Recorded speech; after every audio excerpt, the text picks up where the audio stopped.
My name is Colin Gardner, Research Associate at the GSD. Tonight marks the third installment of the All That Is Solid series of the Harvard Symposium on Architecture. This event continues the symposium's tradition of treating problems of importance for contemporary architectural culture, exploring questions that designers face as they design. Tonight, the series celebrates a shift to the question of organization.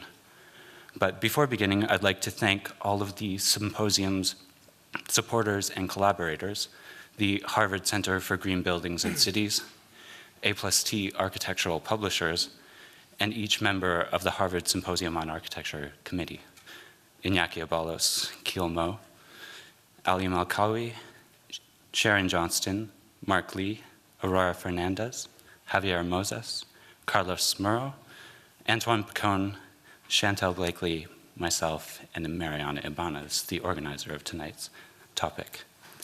As a result of many deliberations on which form best suits an introduction to the topic of organization, tonight we have a manifold and multi-scalar introduction disassembled into three distinct yet related elements. First, the director of the symposium's committee, co-founder of Ualos Centuix Architects, and chair of the Department of Architecture at the GSD, Iñaki Abalos, will trace the overall trajectory of topics in this series and locate organization therein. Second, the organizer of tonight's topic, architect, co-founder of IK Studio, and associate professor of architecture at the GSD, Mariana Ibanez, will frame the symposium's new topic. And third, our distinguished guest and moderator tonight, architect, co-founder of SIO2 ARC, former assistant professor in architecture at GSD, and current associate professor at IIT, Luis Ortega, will tailor an inquiry into organization for tonight's event in particular and introduce our panel of speakers. For my part, it's a pleasure to welcome our speakers and our audience here in Piper tonight, also our audience online, both now and later in time, to the Harvard Symposium on Architecture, All That Is Solid, Organization or Design. Here now to set our events in motion, please join me in welcoming Iñaki Abalos to the podium.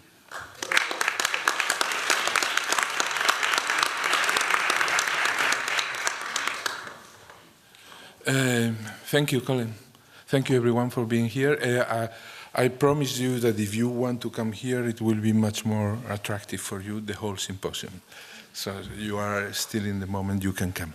So I'm here representing very briefly what we have produced and showing my gratitude, especially to all the committee that Colin has mentioned, but also to Aurora and Javier of A+T for doing possible this monograph that resumes and contains in wonderful ways the symposium that the two symposia that we celebrated last year and that were dedicated to design techniques. The cover is, I'm super happy to see that the cover was decided by them to have this project, the thesis project of Anne Liu, a student, that shows the interest of including the students in this symposium actively. These are the participants that we had.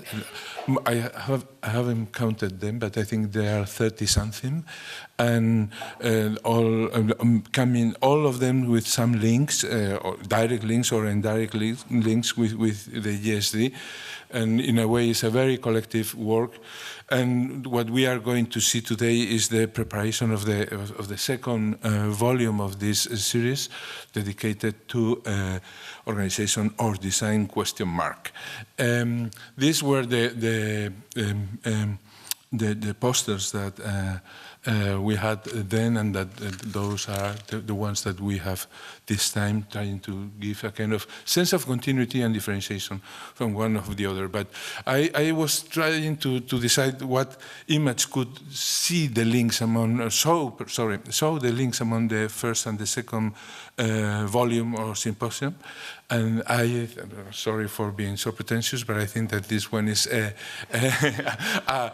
very good one because, I mean, the or of the organization or design, it seems to be like negating the right to design, but I think that it's exactly the opposite. We in the school have several issues that we really are interested in, and all of them are complementary, and all of them are in conversation and in deep conversation.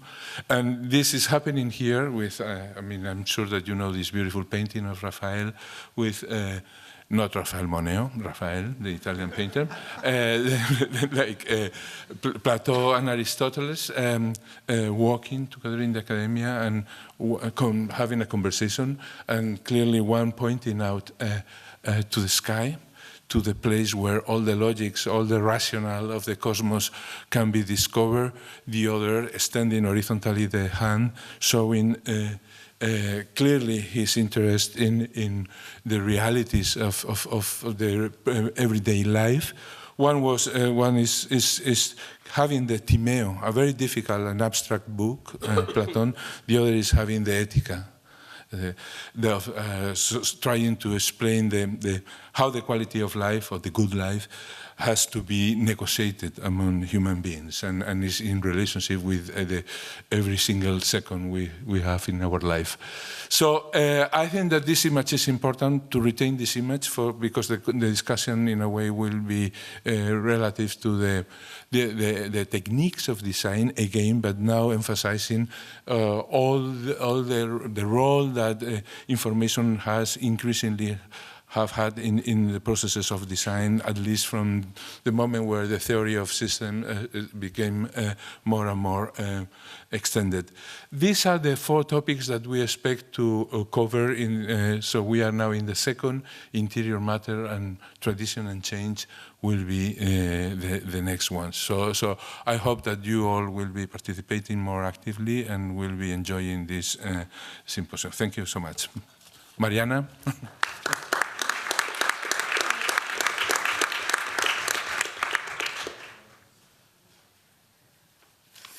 Hello, good evening, everybody. I also want to thank Iñaki and the Architecture Symposium Committee, also Chantel and Colin, for the support and all the work to making this event happen, and of course to our guests and panelists for tonight.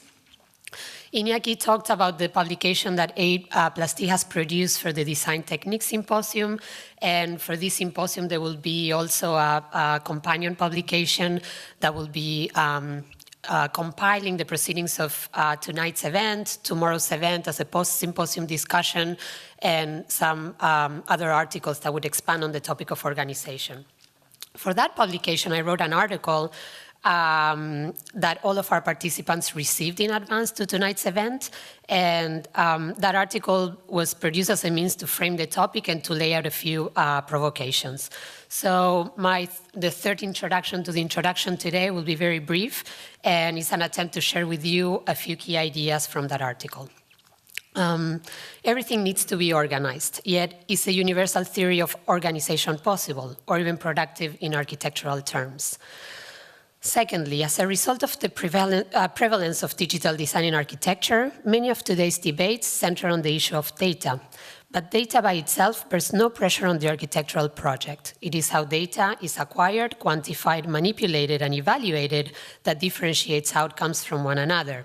In other words, data, before it can lay claim to boundless efficacy and agency, is first a problem of organization. The attempt to define organization has been present in every architectural period, and it is still present today. Yet organization is not a generic term. It is a term that gets actualized by the contemporary condition. The idea of part to whole as the center of the tectonic discourse is redefined within organization as a problem of elements and relations, a fundamental ontological shift that begins to negotiate pre- and post-digital pressures. The idea of a whole exists in both discourses, but in the latter, the whole is defined as a part of a larger system. Every whole at some level is a sub-whole, converting the whole into a pattern made of elements and relations. Computation is also at the center of architectural debate, but computation is too generic a term to encapsulate the diversity of operative frameworks present in architectural practice and discourse. All design is now digital in one form or another. It is in this multiplicity that strategies do not depart from computation so much as that they each add a particular spin to the computational act. Despite their divergence and dissimilarity, each strategy may be taken as an answer to the question that we have placed at the core of this symposium, which is, how do we put things together? Where the part to whole aims for timelessness, the relational in contrast acknowledges the issue of time. Qualities of incompleteness, becoming, and time-dependent relationships are intrinsic aspects of our contemporary design reality. Ultimately, this symposium investigates the way in which theories and systems of organization are conceived and enacted today, their outcomes and disciplinary implications. Finally, it might be asked whether the symposium takes the side of organization in opposition to design or design in opposition to organization. And we should resolutely answer that we take the side of architecture in opposition to the choice of either one or the other. This is why the symposium is framed as a question, such that we don't need to resolve to occupy one or the other side, but that we resolve to occupy the question itself. And now I will welcome to the podium Lisa Ortega, our moderator for tonight. Thank you.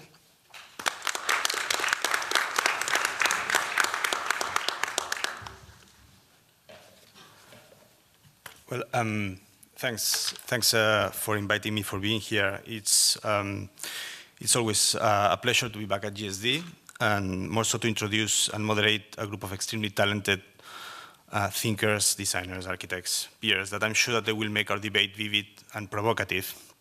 Before launching a very brief set of questions, please let me introduce our panelists today. I'm going to introduce them in order of presentations. Our first panelist will be Ciro Nagle. He's an architect, researcher, and educator, and he studied architecture at the Universidad de Buenos Aires, Master of Science in Advanced Architectural Design at Columbia University. He is currently the Dean at the School of Architecture and Urban Studies and Professor at Universidad Torquato Di Tella in Buenos Aires, and visiting here at GSD. He's co-founder of the former director of the Landscape Urbanist Graduate Design Master Program at Diploma Unit Master at the Architectural Association in London, and he has taught at various architectural institutions, including Cornell, Columbia, Berlage Institute, and Universidad Federico Santa Maria in Valparaiso. He's the director of General Design Bureau, an architectural office and multidisciplinary laboratory of research in Buenos Aires, and his work has been exhibited in cultural venues, including the Museum of Contemporary Art in Denver, Laboratoire in Paris, the Prague Biennale of Art, and he was curator of the London Pavilion at Beijing Biennale in Architecture. His theoretical and professional work has been widely published, and his last book, Super-Rural Architectural Atlas of Rural Protocols of the American Midwest and Argentinian Pampas, which we did together, that's the advertisement, will be released next month by Actar Publishers. He's currently working on the book, The Generic Sublime, to be published by Harvard University GSD. Our second presenter will be Chuck Hoberman. He's the founder of Hoberman Associates, a multidisciplinary practice that uses transformable principles for a wide range of applications, including consumer products, deployable shelters, and structures for aerospace. Examples of his commissioned work include transforming video screen for the U2 World Tour, the Arc installed as the centerpiece for the Winter Olympic Games in 2002, as well as exhibits at a number of major museums. In 2008, he co-founded the Adaptive Building Initiative with the global engineering firm Buro Happold, which has since built a series of dynamic facades and operable roofs in the US, Japan, and the Middle East. Chuck has over 20 patents for his transformable inventions and has won numerous awards for his designs. He's a visitor scholar at Harvard University with Institute of Biological Inspired Engineering and teaches at the Harvard Graduate School of Design. Our third panelist is Andrew Witt. He's a designer currently based in Los Angeles, in California, if I'm not wrong. Not anymore. Sorry, that's what happens when you get like a website not updated, sorry. Okay, I'm gonna try again. He's a designer and he has worked in Paris, in France, that's right, yeah. Where he has consulted parametric design, geometric approaches, new technologies, and interpreted practice for clients, including Elite Partners, Ateliers Jean Nouvel, UN Studio, and Kupfheim Blau. Trained as both an architect and mathematician, he has particular interest in technically synthetic and logically rigorous approach to form. His work and research have been published in Surface, Space Linear Algebra and its applications, and many other well-renowned publications. He received a mark and MS from GSD, MDes from GSD, sorry. Our last panelist, before I introduce our respondent, is Pierre Vallanger. He's a registered landscape architect, urban planner, and director of OPSIS, a design research organization based in Toronto and Boston, with affiliations in Rotterdam and Tokyo. He's associate professor in landscape architecture and co-director of MDes postgraduate design research program at GSD.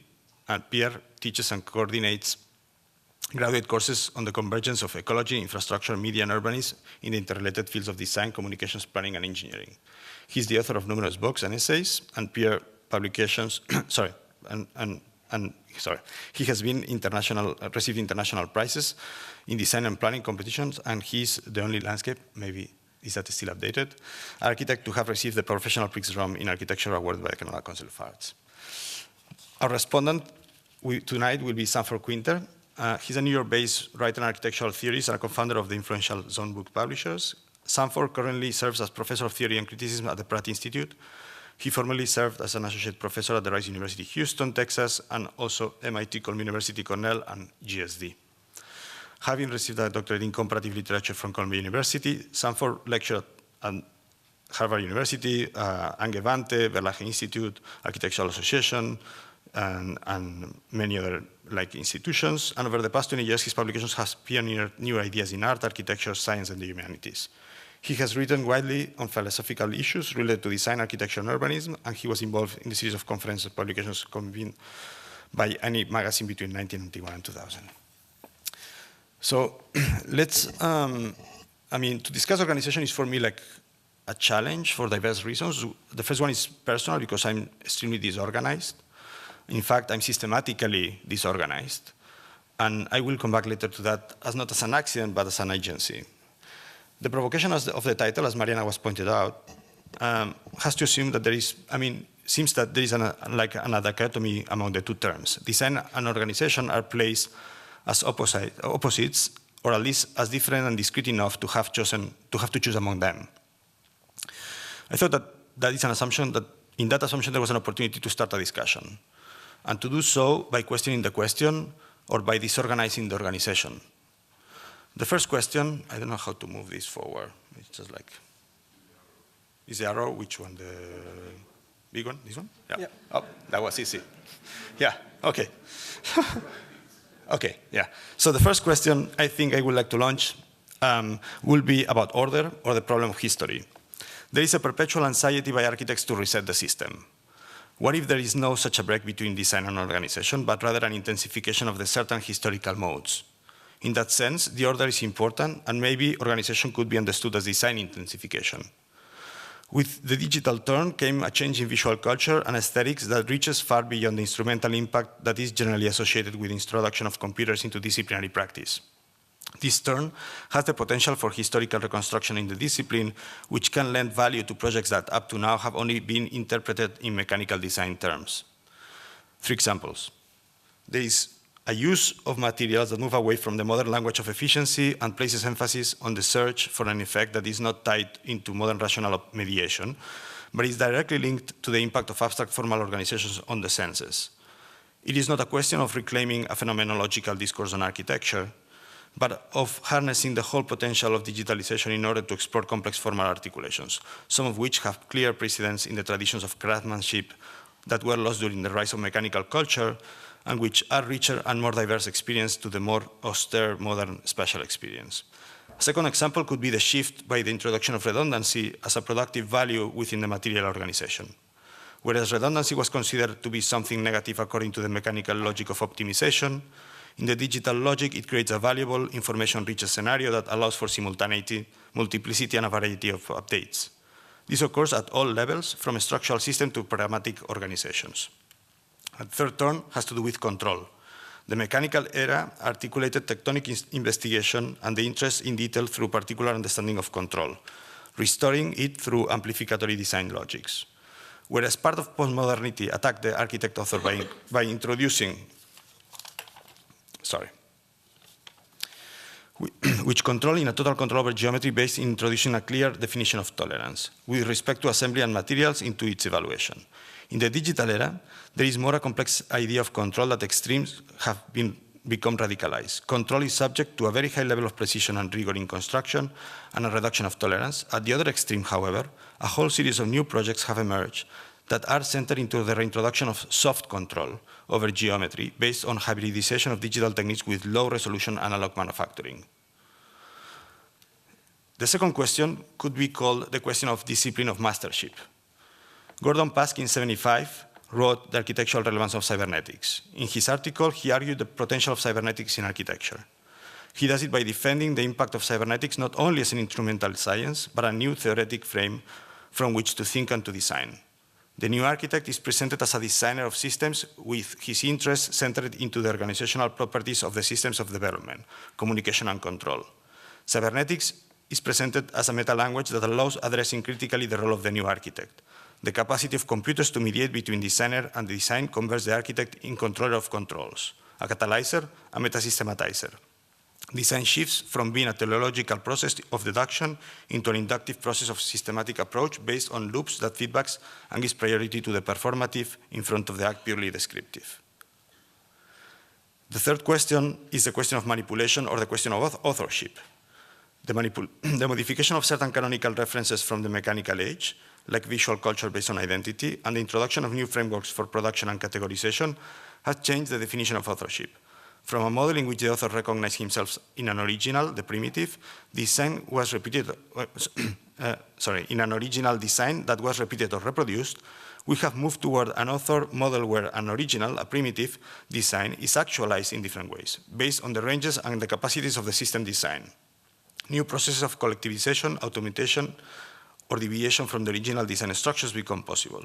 A new dynamic has also emerged in which representation disappears as an intermediate stage between the author and the work, which used to have the capacity of documenting authorship as a result of digital manufacturing. In this case, there is no representation to mediate between design and production or fabrication. None of these changes question the figure of author as such. It is not at all true that the author disappears, but on the contrary, the definition of authorship is broadened and qualified with new potential. Whereas before the binomy was limited to author work, it now opens up to author system process. Therefore, the digital turn offers the possibility of short-circuiting the postmodern tradition that attacked the modern architect associated with a controlling figure, restoring it through amplificatory design logics. Whereas part of postmodernity attacked the architect author by introducing the power of the receiver of the work into the authorial process, the digital architect reclaims the figure of the total architect. This total architect is not the architect of modern control or the postmodern anti-architect, but a meta-systematizer of a design that prioritizes circular logics that incorporate feedback.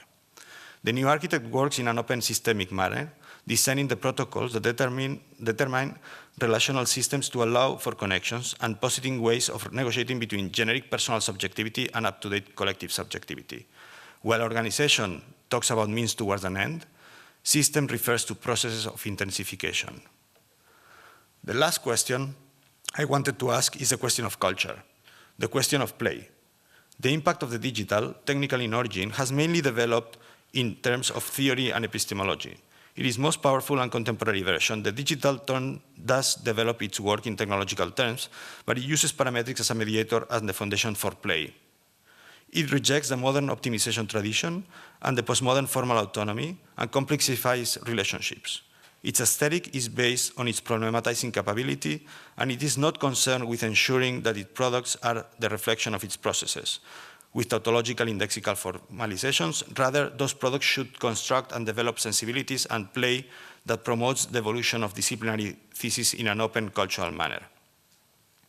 Their formalization does not respond to an a prioristic predisposition. It is the result of a disciplinary agenda in which the status quo is displaced in order to provide structure for indeterminate cases and open up closed systems.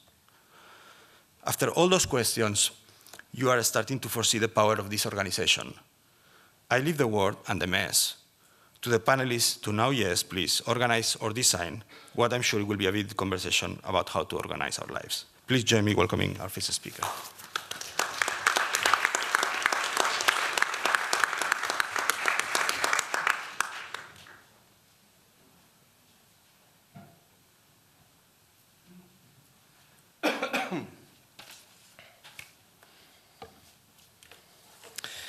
Hello, thank you for the invitation. Thank you, Iñaki and Mariana in particular. It's a pleasure to be here with these colleagues.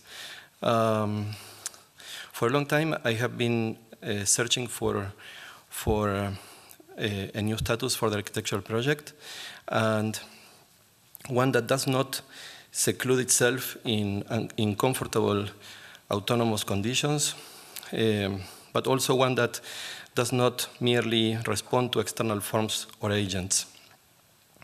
That is a self-standing status that, while acknowledges and promotes reciprocities with external conditions, it also defines its own conditions of existence and surpasses them. It is in this context that to the question of organization or design, which I could answer or respond in a more sophisticated way, I prefer to say definitely organization. And what an inspiring, prolific, and tempting concept organization is. If the notion of design, when regarded with small fonts, involves the understanding of architecture as an act of embellishment of the environment to make it agreeable, pleasant, visually amicable, and mild, to make it perform well under allegedly good intentions, domesticating what we see for the purpose of softening out its sharp edges, and therefore making itself livable, I would rather say that such good intentions are usually perverse, and that the notion of organization, as harsh as it sounds, confronts the rawness of the conditions of our practice much more directly and taking a vehement stance towards this rawness. The idea of beauty, naturally associated to Apollonian perfection, has long been consumed, and it was precisely by this same perfection that it became its opposite, the sublime. That deep vertigo that, before a true aesthetic experience, sucks us into the unknown, the threatening, the blurry, the unpredictable, the horrifying. Since Kant, the idea of classical beauty was opposed to that of the sublime, which opened up a whole other spectrum of the aesthetic, promising to achieve a more enduring and active form. Since then, the aesthetic experience was consciously forced to go through a negative turn, every time higher and more far-fetched, always pushing us down into the perplexing depths of the unknown, to then elevate us straight up into the realm of sudden synthetic thinking. This idea is not only inevitable for any artistic practice today, but it would be naive to disregard it, as it is also much more robust both at the cultural level and at the political one, because it disrupts the basic gap between the sensible and the intelligible, and makes them paradoxically, vibrate with each other, paradoxically overcoming the sensible to then recreate it at a higher level that can be experienced as a strong form of thought. I would inscribe the idea of organization within this register and say that not only architecture is a problem of organization, that is, not only it is its duty to organize stuff and turn chaos into order, but more importantly, it is to create the conditions to surpass itself in that process. That is, to surpass the conditions of the sensitive through organization. This means organization is not a given. It is not merely the realm of orderliness, neatness, ubiquitous control, or harmony. Far from being a given condition, and far from this condition tending to put things at rest, killing life and crystallizing it into fixed, stable problems, organization, already because of its intrinsic implausibility, is an engine, a source of energy, and instead of being applied, it must be first constructed. And what architecture does is to determine, on the way to the making, the forms by which organization is constructed. Organization constructs forms of organization while it organizes, delivering at least two levels of outcomes. On the one hand, architecture makes things correspond to one another and get together into a higher form. And on the other, it makes this higher form go beyond itself, betraying its own conditions of existence and thus creating the new, the artistic new. For this purpose, Any form of organization configures on its way a model, without which there is no theory, or better, without which any theory belongs to another model, confirming it. Models are the condition of existence of organizations, their frame, their ground, their plane of consistency. And it would be problematic to say that a model is something that architecture simply adheres to. So these are not general methods, not predefined systems, not scientific laws, but intensely singular procedures that, precisely because of their systematicity, construct a form of artisticity whose irreducibility is capable to transcend the contingent condition of the project, its site specificity, its relevance to conditions, its perfect fit. These systematic singularities achieve a general projection, but they first involve that the act of organizing implies a parallel act of constructing the form of organizing. So I will go through a series of student projects that were developed here at the GSD in the past few years and share this ground.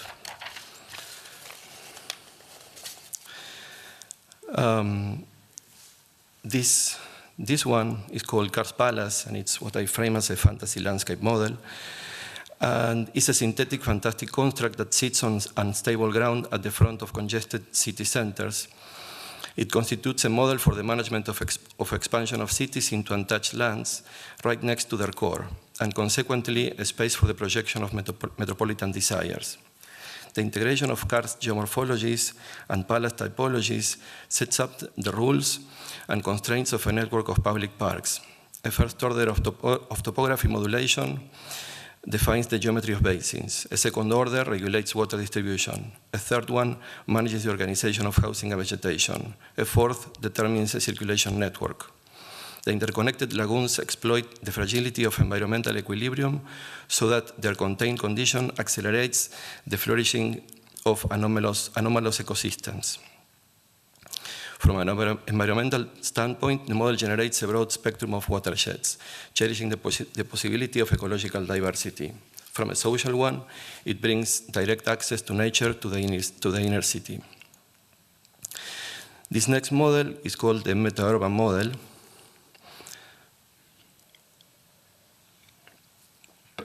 And it's constructed through a project called Delirium Atrium, which is an evolutionary platform departing from the anti-urban lineage of hollow buildings. Standing on its own self-constructed tradition, the model integrates various modalities of atrium buildings, those driven to construct inner spectacles, those that organize space through the profuse meandering of circulation, those that anchor the atrium to a tight relationship with infrastructure, and those that construct poignant iconic figures at the scale of the city. The model works through a system of vertical bifurcation of internal voids, circulation systems, and shared programs. The system is controlled through horizontal strata that depart from a virtual datum located in the middle of the building. Through the management of these proportions, the atrium and its local effects on the deep plan becomes a laboratory of forms and scales of interiorized urbanity, from the monumental to the domestic, breeding singularity and managing the systematic diversification of the anti-urban interior. The next model is called the Big Data model, and is based on a project called Dataform, which weaves mixed-use islands in a mixed-use archipelago to create bundles of commercial activity within a matrix that transcends urban disconnectedness in favor of new city forms.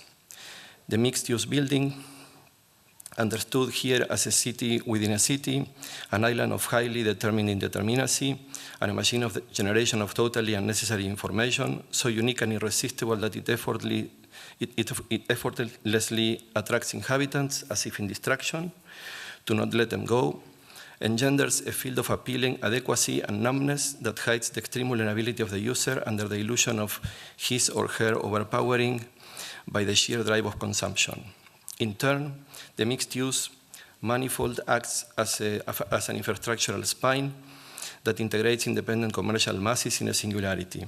The more congested the amalgamated interior, the higher its internal connectivity. The blunt reification of information creates the basis for this rugged megaform, which systematically and allegorically piles up the informational debris of exchanges in a resolutely indifferent mass. The next model is called the surface enclave model. And it defines its territory through the enclosing of a plot and the cropping of a surface. The square frame of this generic piece of land and the homogeneous grid geometry that incarnates its density provide a radically undifferentiated and endless subdivision that describes equidistant arrays of private houses and amenities, golf courses, park spaces, and others.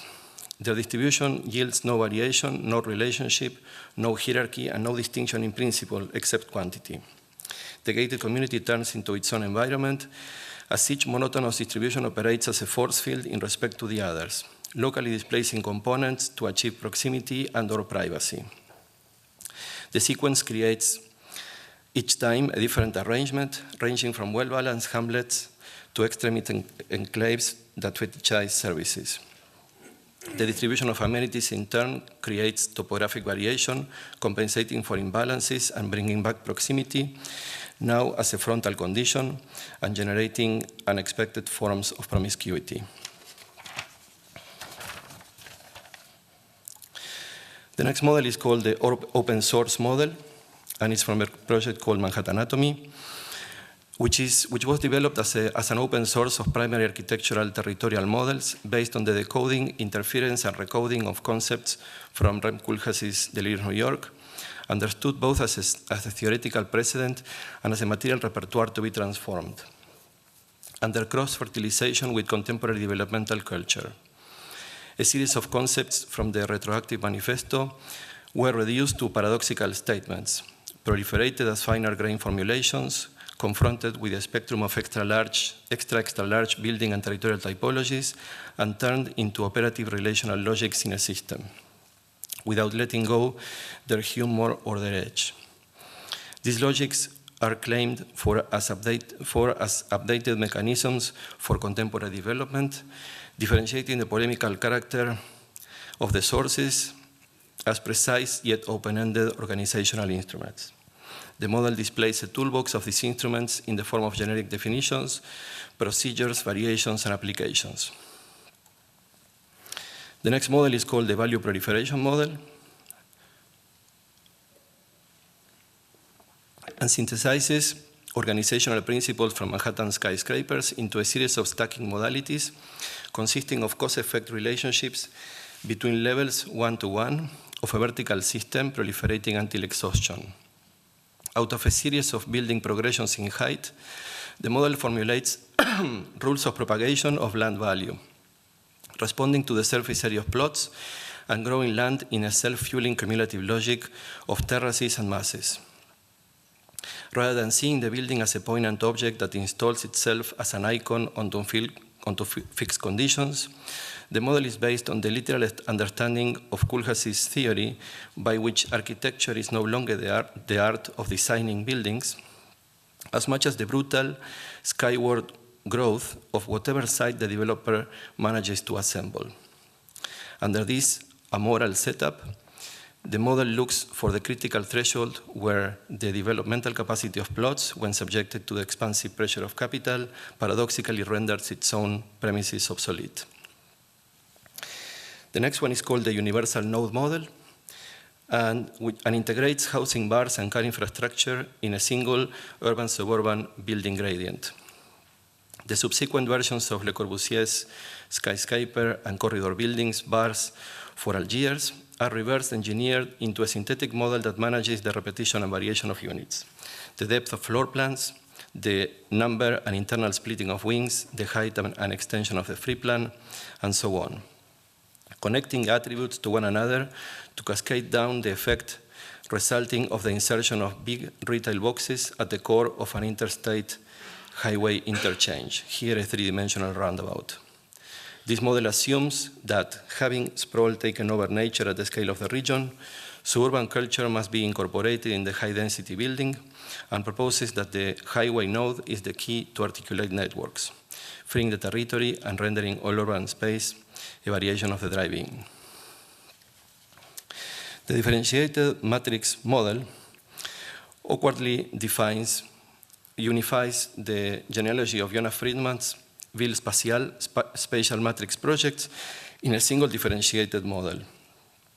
It differentiates the genealogy in a system that manages the massing, density, and directionality of a spatial grid, the orientation and distribution of its spatial units, and the degree of independence between the two, absorbing peculiarities in a synthetic lineage. The model overcomes the self-mystifying dichotomization between the rigid and the free, the orderly and the contingent, the total and the particular, the generic and the irreducible, by transitioning one into the other. The neutral idea of megastructure is evolved by a sensitive structural collective that indexes changes within its organization. Rather than its inevitable burden, its agent of freedom, its unpredictable threat, or its monstrous opponent, complexity is turned here into the ultimate condition of the ubiquitous, the very grain of the desire of architecture towards being everywhere and over anything. Finally, the world system model is a model of leisure-oriented landscape and environmental engineering, based on Bruno Taut's Alpine architecture's expressionist utopian vision of the Alps, here regarded as an artificial construct and sophisticated form of infrastructure. The model integrates within a continuous system a series of unique artworks and univocal statements, whose poignant imagery and widely assorted allegorical forms project an expansive, dreamy ambivalence that build up the nurturing ground for high emotions, whose content still remains uncertain. The vibrant, apparently irreducible panels are grained down into minor organizational relationships and attributes, which are abstracted as a set of interconnected variables, obscured behind the autonomous iconic format of the book pages, while participating consecutively in the escalating narrative of the tale-like manifesto. These rules are redescribed through a set of interdependent protocols and formal operations, and integrated back in a world book model for the configuration of an athletically driven organization of the territory. My point today would be, through these singular models, that the problem of organization is not merely about the capability of architecture to organize, but about the capability of architecture to organize its own form of organization. This second register of the notion overcomes, by definition, the dichotomy between disciplinary autonomy and heteronomy, and does so by assuming that any organization implicitly involves the construction of a model that operates as its ground, which architecture necessarily affirms and finally challenges. Thank you.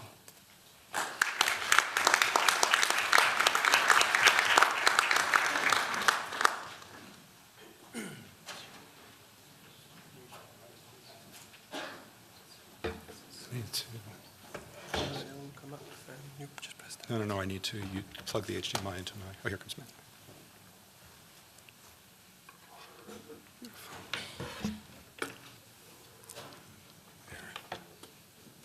Which one is it? Okay.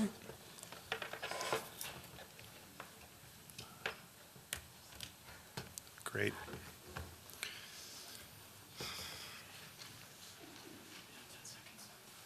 Okay, I've got 10 seconds before it comes up. It's really an enormous pleasure to be here. I'd like to thank Iñaki, Mariana, Chantel, and all the organizers for giving me the opportunity to participate.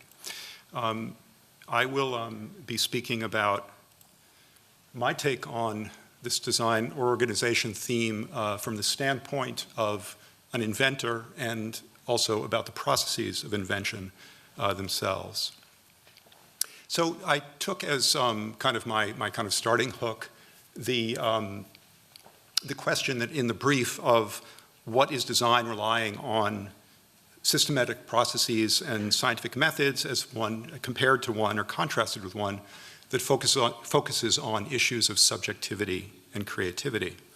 And to me that really brings up the way that I see invention as a kind of a midpoint on spectrums of creativity, located kind of precisely in the middle between the objective and the expressive, between art and science.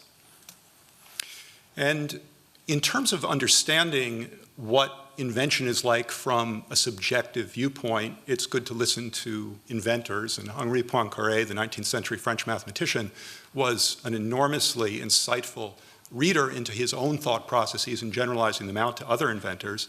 And these are two quotes that I both love and are actually very salient to my own processes. Thought is only a flash between two long nights, but this flash is everything.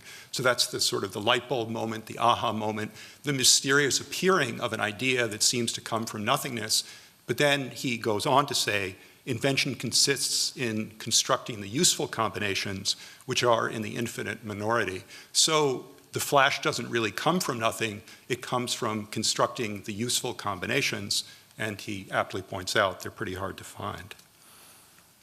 My own specialty is in mechanisms design, which is kinematics, synthesizing linkages and machines.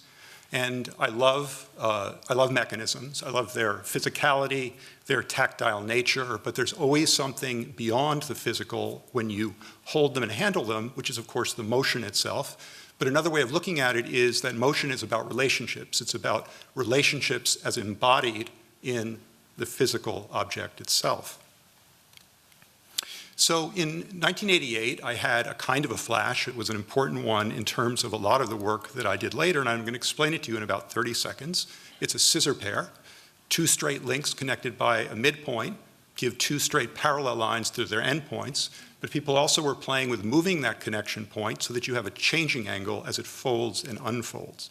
And my insight was that by bending or angulating the links, those lines didn't change their angle. It became an invariant even as the mechanism moved, which allowed me to create, in this case, connecting it with others of its type, an expanding ring. Now, this, through a number of conceptual steps, was developed into a design methodology to make expanding three-dimensional structures. And what happened was I was able to take that very specific geometric artifact, which is the invariant angle, and extrapolate it into an invariant shape.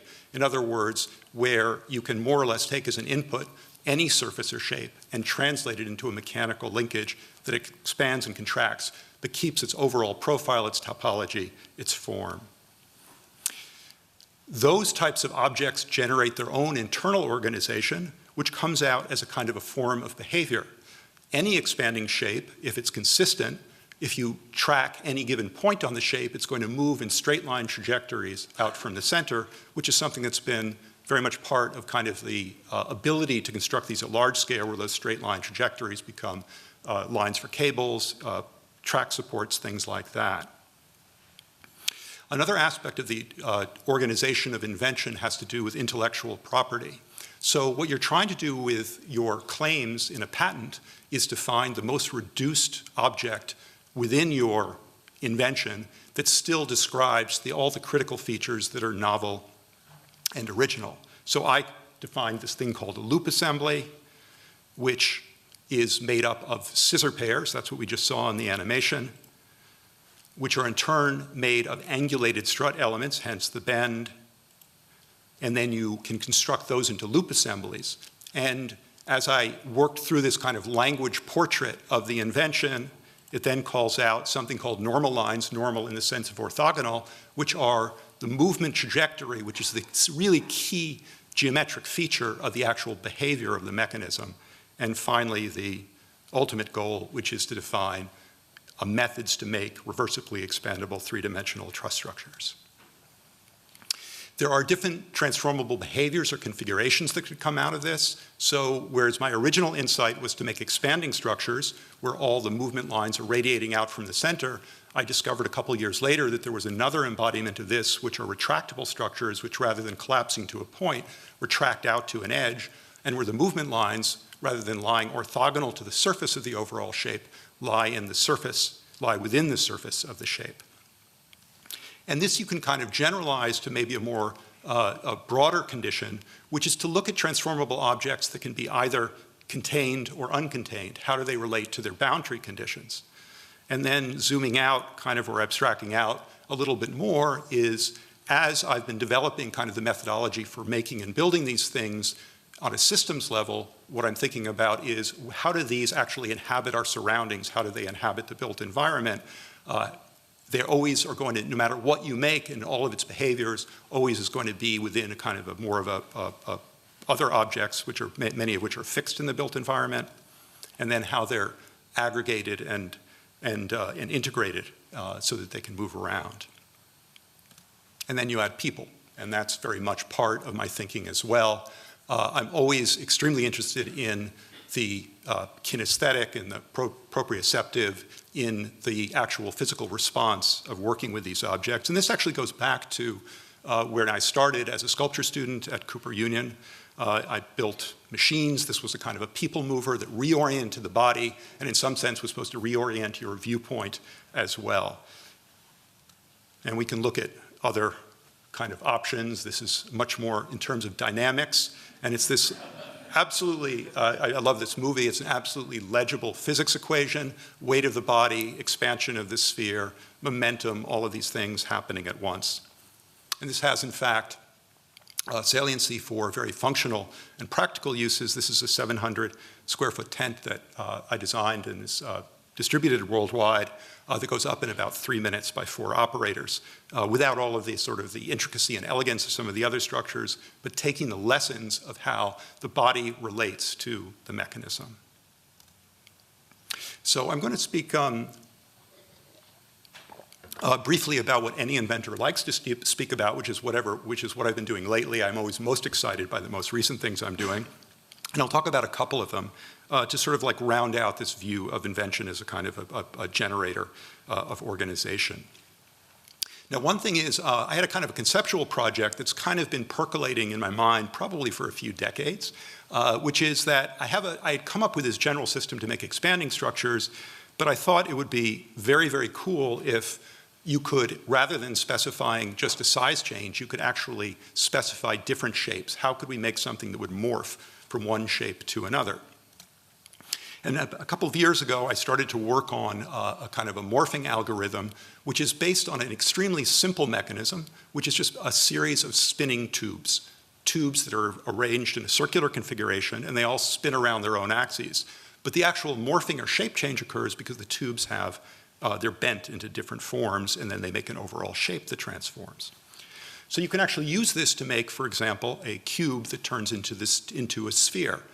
The methodology, conceptually, is that the curves of the tube all lie within the planes of the curves of the tube lie within the planes of the cube, but when they rotate, they present an orthogonal face, which then creates the curves of the sphere itself. Can we do this to make more general shapes, less sort of purely Platonic and geometric?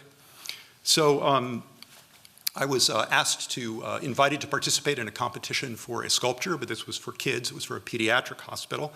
And I thought it would be something that would be a nice idea to turn a moon into a star. And that was basically my program. And I went a little bit deeper into the geometry. And what became clear to me is that to generate the splines of the tubes, what you were really doing was taking the intersection between the surface of two shapes, which would generate a three-dimensional spline, and that three-dimensional spline basically has to be manipulated so that at certain points it lies on the surface of the moon, and at certain points it lies on the surface of the star. And this animation is by way of explanation. So what you're seeing here is a single bent three-dimensional splined tube spinning around a single axis. The next thing that I do is I combine it with, in this case, 35 other tubes, which are 36 total, and you'll see as all the tubes spin around their own axis, the form of the moon will coalesce and appear. Then there's one more step where this entire assembly is then spun as an object, so there are two axes of motion. So we're spinning the moon and spinning the rods at the same time so that it basically presents the kind of the pure morph from moon to star. And then back again. As a general solution to the problem of morphing shapes, it's got certain aspects of generality to it, but I think there are probably better ways to do it as well. I'll talk about one more recent invention, which is a little different. Rather than starting from this sort of more conceptual program and how do I actually come up with a solution to a problem I invented myself, this one was one where I made a discovery, which is of this sort of cubic folding structure, kind of a cuboid that is flattenable, foldable, takes on different configurations, and I said, okay, this is interesting, what do I do with this? The first thing that I noticed was that you could generalize this idea to say, rather than a cube, you could basically choose any polyhedral design and create prisms or extrusions from the faces, hinge them together, and it would fold and unfold. And once you could make a single polyhedra fold, you can start to think about how you might aggregate them into space-filling arrays. So this is showing kind of a crystal lattice of the units that you saw before, folding and unfolding into its different configurations. And you can see here how the different symmetries can be seen. And here's one more. So these are actually quite straightforward to build once you get the technique, and very structural and very responsive. I've been working with some researchers at the Wyss Institute, Katia Bertoldi, James Weaver, and Johannes Overveld, to develop these ideas in different areas. One thing that we're very interested in is transformable metamaterials. So this is kind of showing as part of the paper that's been submitted, how you would basically aggregate these units, and basically you could kind of almost in a sort of a carving process create a shape that then would transform along its different modes. And then additionally, this is a kind of a little walking robot that we made as well. Thanks very much.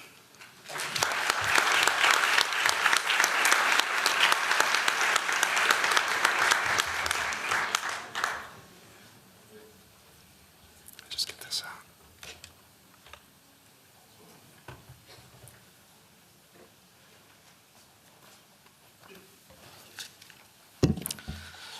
All right, this is like my nightmare scenario going after Chuck, but anyway, we'll make do. So this evening I wanted to share two projects. In this School of Athens situation, I think I'm going to be a little bit on the Aristotelian side tonight. Two projects at scalar antipodes, but intimately related by method. They consider the edge as a limit condition of form, an atomic encoder of both intrinsic and extrinsic relationships. Edge case is also a term of art in algorithmic engineering. It's the liminal condition of a general algorithm whose solution may be particularly ambiguous or problematic, but often holds the key to a truly scalable and generalizable solution. So I'll proceed almost axiomatically from the small scale to the large, and I begin with two experiments in architectural surface which take as their departure a defined if arbitrary boundary or chain of boundaries. The surface structures that I'm describing are polyvalent in the sense that though they span specific curves, they also have fundamental and individual tectonic logics which reciprocally define and determine final form. So although we have a geometric condition, we also have some specific architectural conditions which are ascribed to these situations as well. So the first system is a novel method for patterning surfaces with planar quadrilaterals. So it originates with a point sampling of an edge curve. So given this initial edge curve, you can begin to take successive averages of these sequential partial sums of points. And these perimeter points actually form the corners of concentric rings of planar quads. So you can kind of see these sequences of concentric averages converging in the top set of diagrams. Thus, any arbitrary boundary can be concentrically patterned with these planar quads in a simple and deductive way. But for such a direct method, it has a curious qualitative implication. So in effect, the eccentricity of the boundary of the curve induces a ripple or a standing wave on the interior quad network, which you can see clearly in these models as they converge towards the center. So this project, which is a negotiation of interstitial spaces, essentially a series of stitched spaces which converge through various boundary curves, applies this method to the wrapping of several adjacent volumes by interlocking chains of curves. The undulation of the project are, in fact, a deterministic and amplified shadow of the boundary itself, each cascading oscillation recorded in the initial edge and propagated through this planar concentric method. The second surface method also proceeds from an initial boundary to a tectonic surface. But instead of being a purely active surface, that is, assuming all of the structural requirements in the surface itself, it's a frame system of nodes and members within a stressed skin cladding. So the system is entirely flat packable and relies on custom software tools to ensure the structural modules are as uniform as possible while allowing maximum geometric freedom. So the structural system itself, as you can kind of see on the right, is an alternating packing of both hexagons and triangles, calculated to be as homogeneous as possible. The hexagons provide formal flexibility, while the triangles provide rigidity. And so in order to calibrate the stiffness of the frame, the area proportion of triangles relative to hexagons can be enlarged or reduced. So these slats, which encompass sort of like the outer sort of stressed skin of the surface, are calculated as polar developables of geodesics in order to maximize or in order to minimize material bending strain. So the surface effect of such an assembly of slats is a fuzzy, sort of frayed edge. The slat structure responds to the natural anticlastic curvature of the undulating underlying frame. In this project, the shells wrap back on themselves essentially to create tubular beam sections and enhance the active surface quality of the structure. So we constructed a very small part of this structure, one Mobius half flip essentially, self-supporting and freestanding, and each piece was cut without miters or oblique intersections, and so every node intersects every bar at exactly 90 degrees. So this ensures that the cladding is not supported only at points, but instead along the entire length of a bar, full face of a node.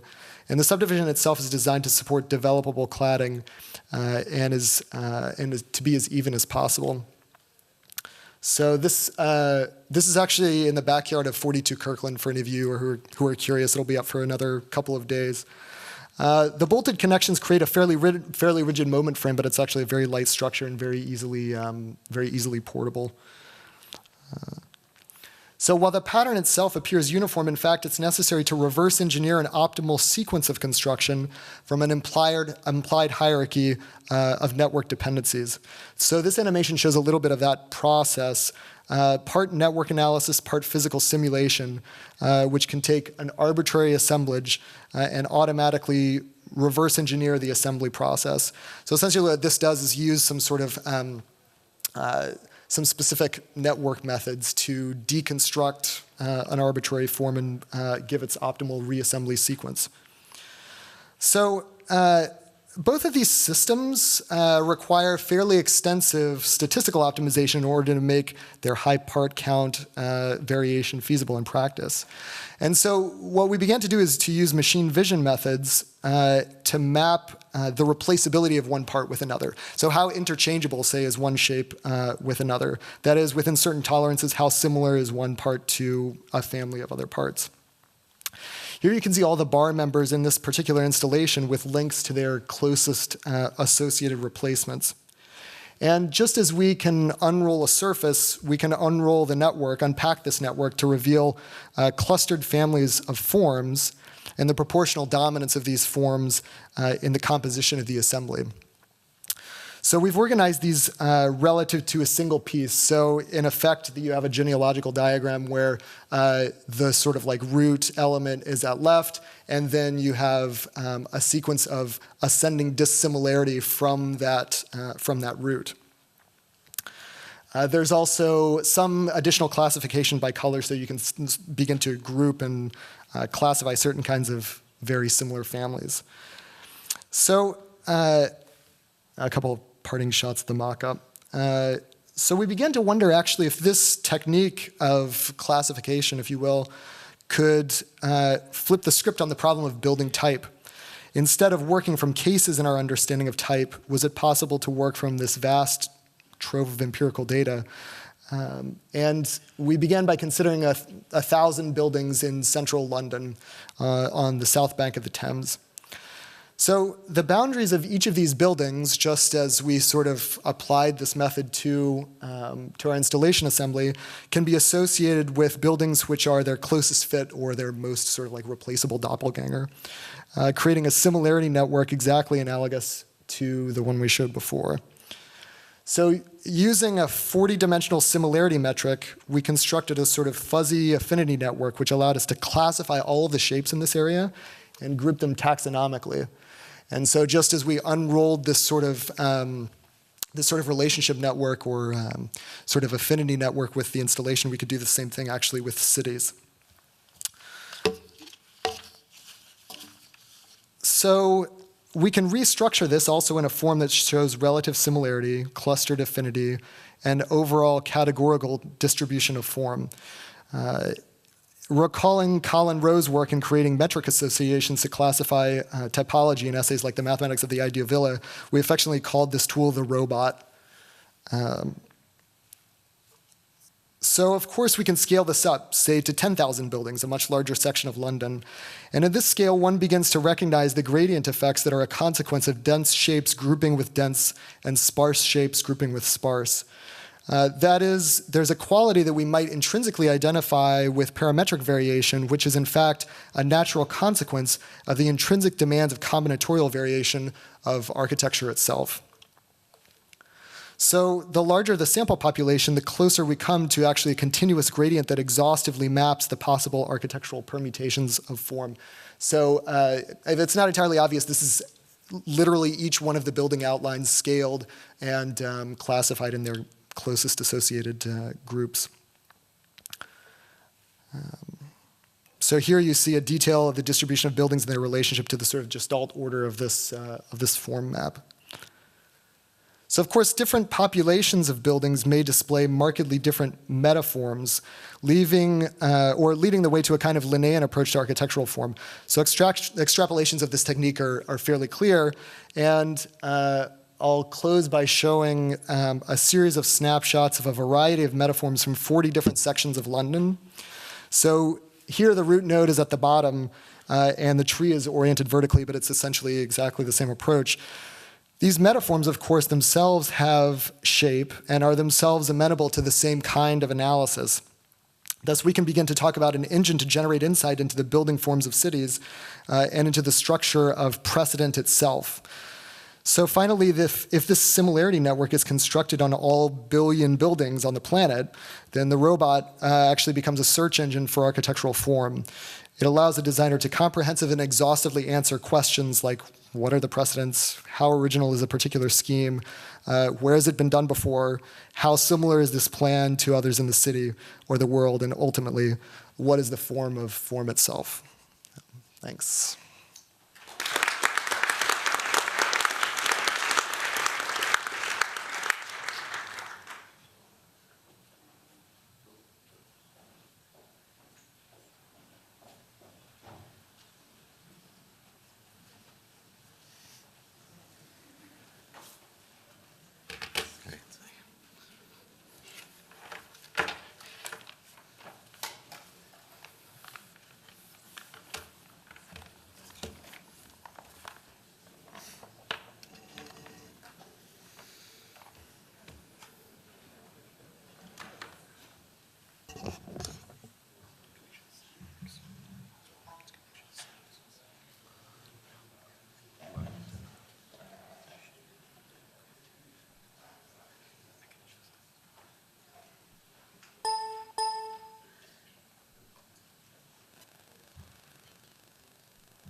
I assure you this is a simple and platonic presentation. Don't get your hopes up.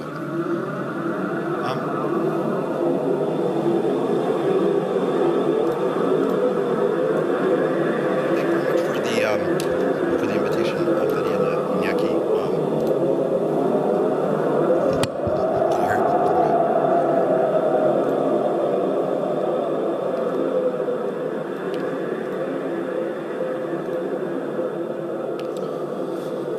So thank you very much, Mariana, Iñaki, Colin, for the organization, and also the challenge to present as part of an incredible group of people. Thanks, Andrew, for playing defense on Chuck. You played the Aristotelian card. I'll play the Platonic one. What I'd like to do is essentially just speak very briefly about the potential for understanding how, in many respects, there's a kind of rappel à l'ordre in architecture to try to understand how one can move beyond order through an organizational turn. In fact, what I think it does is actually make both architecture and the proliferation of multiple forms of architectures, as we're seeing today at different scales, very possible. What I'm particularly interested in kind of presenting, it's kind of in two parts.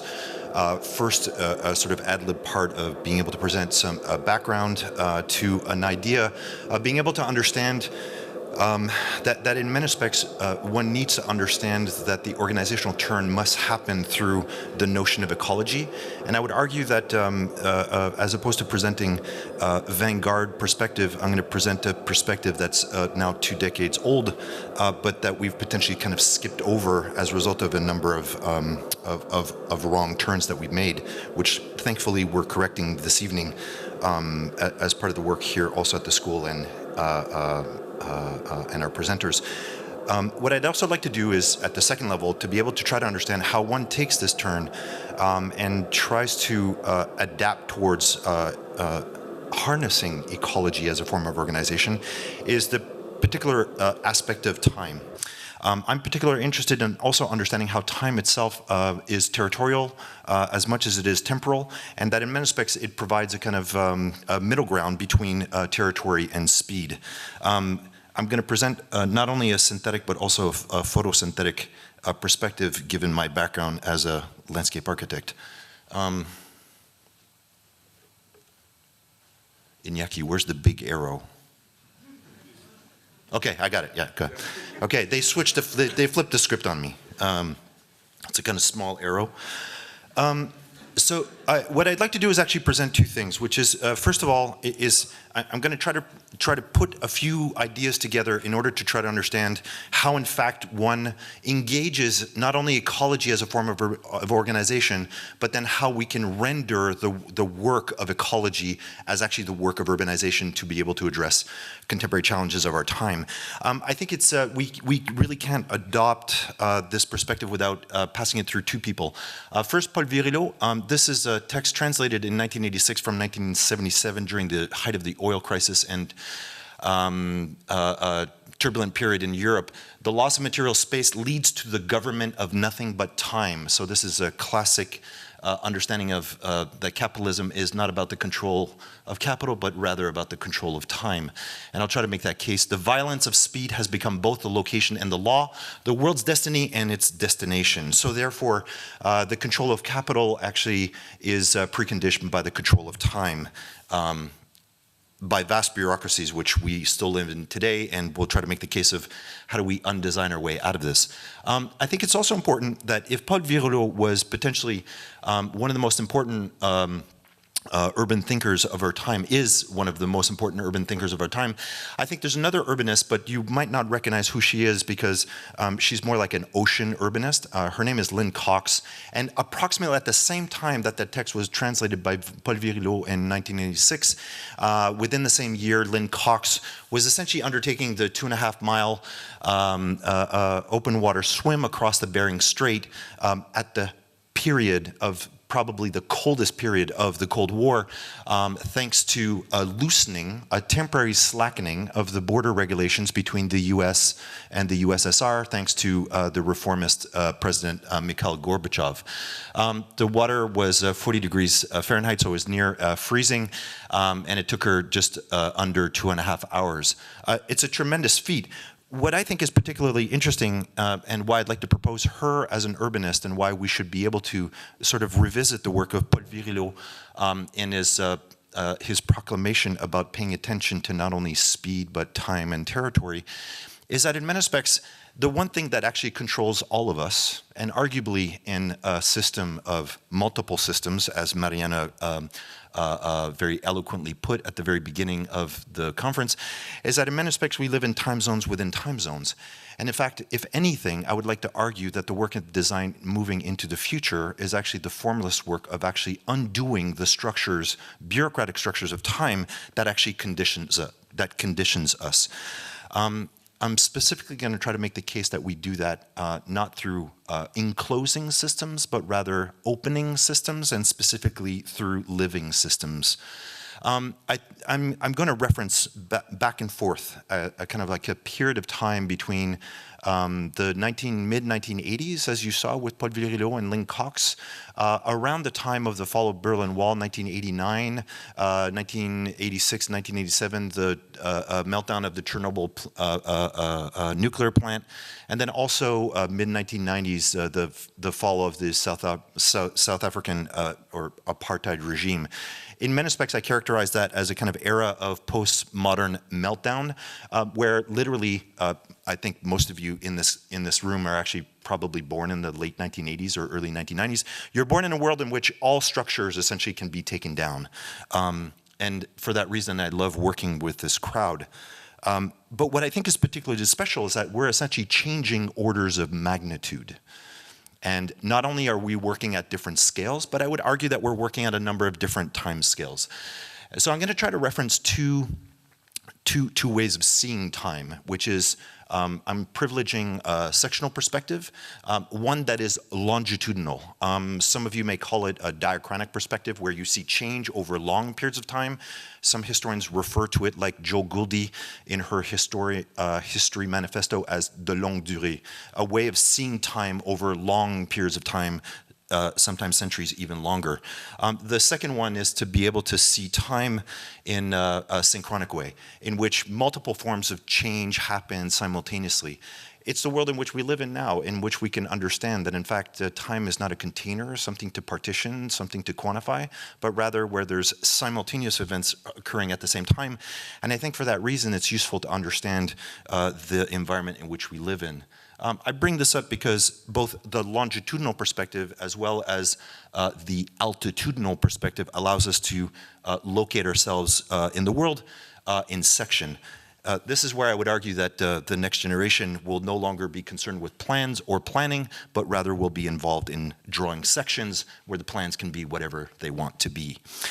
I think key towards understanding this kind of like period of time between the mid-1980s and mid-1990s is essentially also the work of essentially taking a wrong turn and misunderstanding the deconstructivist era. And I'm sorry if I'm sounding like I'm dating myself, I'm sounding like an old man here, in terms of returning to the work of Mark Wigley, in terms of his work on Derrida. But in many respects, I think we essentially attributed deconstruction to a form as opposed to a time. And I'm literally plagiarizing Sanford Quinter at the moment, given the fact that he mentioned this very fact in his Architectures of Time. But I think what's particularly interesting is this idea that everything which is living today lives through deconstruction. We are not constantly advancing through formation, but rather, what if we flipped it around towards understanding that we're constantly deforming and constantly deconstructing structures that are already built the moment that we're born. And so, for that reason, I have to both watch my time and understand that we are working out of time. And I'm going to contrast that in many respects, given the era in which we live in limits of time, limits of resources, limits of capacities, and I'm going to try to flip this around and turn it inside out to try to understand how, in fact, design or undesigning is really something that we make, construct, undo out of time. So don't read this as being out of time, as opposed to the very opposite. We work with and design with time. Of course, before advancing, I think there's something key to understanding the notion of living in systems of systems. I want you to kind of postpone this idea that we live in an urban world as opposed to an industrial world, a world of industrialized systems within systems. And one of the preeminent thinkers about this is John Kenneth Galbraith in his book, 1967, The Industrial State. He spoke about the rise of the corporation as being one of the most important entities moving into the late 20th century and early 21st century, which is true today. You have corporations that are larger than nations, yet we spend very little time studying them. And he also spoke about the rise of the professional engineer. He also spoke about the spatial, environmental, territorial effects of economies of scale.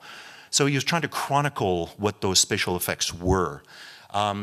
What's particularly important as part of this sort of like assembly of different dimensions, from the invention of credit to the building of resource inventories, is this notion of scientific management. In fact, it's scientific management that actually constructed the notion of industrial time in which we still live in today, or you could also call it bureaucratic time. I would like to argue that not only studying or understanding ecologies of time is understanding and recalling the ground and the systems in which we live in, the living systems in which we're made of, but also at the same time, I think to study time is also to study power. One other person who's spoken about this, Gareth Morgan, in a book called Images of Organization, essentially spoke about 8 different metaphors associated with how we organize space. You may recognize the sort of like central hierarchical methods of organization of certain corporations, but he essentially attributed 8 different formats of organization by which we can essentially understand systems of systems in which we live in today. What I would like to propose and add to this is this kind of like 9th one, which is this idea of not just organization as time, but potentially understanding that time is in fact organization. And I may flip back and forth towards speaking about organization and program. To study organization is to also study equipment, and to study equipment is to study power. This is one of the only books that is spoken about that. And one of the people that I have to reference as part of this conversation is that not only do we study equipment, which is a trope for infrastructure, to be able to understand power and states of power, but ultimately we begin to understand that time is not just simply linear. It is a flow. It is fluid. And I'm going to try to present this idea that we should see time as a field that has a number of different dimensions. What's particularly important as part of the work of Rosalind Williams in her characterization of equipment and infrastructure as being vectors, they are expressions of power that are moving, that both include and connect as much as they divide. That's particularly important in any form of study of equipment and infrastructural organization. Now, last thing I just want to mention, just before I get into this sort of like mini manifesto and start reeling some slides here, is the work of, there's this work of, not an urbanist, but actually what the New York Times called an urbanologist, an urban sociologist, William White, and this is where I'm kind of like dating myself even more here. But I don't think we could have this conversation without speaking about one of the wrong turns that we took was essentially rendering the city a problem, number one, rendering the city, second, a sociological problem. And I would argue that actually any conversations about urbanization as being a problem are in fact an institutional and social crisis. They're in fact not a spatial problem at all. I think we're shamelessly always borrowing from a sociological discourse, which in fact we need to literally put to an end by taking the organizational and what I'm proposing a temporal turn. William White is important because of his work that you may also recognize as being the social life of small spaces, and I don't know if this is working or not, but maybe you may recognize the work that he did as part of his stop motion study. But what was interesting is that rather than spending time on looking at living systems, he was actually looking at the movement of people and also the construction of ventures. This is the study that he did as part of the Seagram building. I thought it'd be more interesting to take a look at and revisit William White through understanding light and the sunlight that actually programs. He also wrote this He also wrote this book, The Exploding Metropolis, and what's particularly important is that he essentially took these observations that he had about the sociological problematization of urban spaces, and essentially also attributed them to metropolitan conditions towards essentially promoting notions of urban sprawl. Now, he's important because there would be no life and death of great American cities without William White, who essentially invited Jane Jacobs in the late 1950s to contribute an essay, Downtown is for People, by Jane Jacobs, that then led to the life and death of great American cities. I think it's particularly important because if we begin to understand organization itself beyond closed systems and open systems, we have to look for new models which allow us to kind of connect the dots between architecture, organization, and ecology. And I'm like halfway, and I'm like 15 minutes down already. It's like incredible. All right, well, maybe I'll just make it to halfway and we'll keep it at that. So one other piece of evidence that I'd like to bring in as part of this conversation is essentially a course that was taught by James Corner. He started this in the mid-1990s and essentially invited a host of people moving into the late 1990s, which essentially started to form ideas around how the study of urbanization and city centers needed to be kind of debunked, and one had to approach the work of ecology as being the work of spatial territorial organization. And so this course this is a syllabus that was kindly scanned and sent to me by Tadeusz Pawlowski, a former Loeb Fellow. In conversation, it became quite important towards understanding that, in fact, we had roots in terms of understanding the relationship between ecology and organization. But what's particularly interesting, as you can see from the number of guests that were invited, from Dilip Dacuna to Lynn Margolis, Jeff Kipnis, Sanford Quinter, Manuel de Landa, Stuart Kaufman, Stan Allen, that in many respects, one was trying to address the kind of like non-linear dynamic conditions of urbanization and trying to develop new forms associated with them. And so there's a series of different projects that he was engaging in terms of trying to both represent and tackle the issues of how different competing constituencies could be addressed through different alternative forms of mapping. One of the important things that James Corner's work offers us is the adoption and raising the question of whether or not we could consider ecologists as urbanists. And one of the important proposals that we could make is whether or not we could get out of the formal, not necessarily physical, but the formal nature of systems of organization that we know, whether or not they're centralized, decentralized, or networked, and all of a sudden go live with them, where one could begin to see less points and lines, and we could see vectors and flows. And so what we're juxtaposing beside a kind of canonical classic diagram of forms of organization from centralized to distributed, we're proposing putting Howard Odum and his diagram of open systems ecology beside it as a kind of proposal, whether or not one could see and understand that spatial conditions are open systems, and that in fact when we see them through vectors, through flows that divide as well as connect and enclose simultaneously over time, we can begin to also propose how one could essentially adopt the representation as different strategies and patterns of design.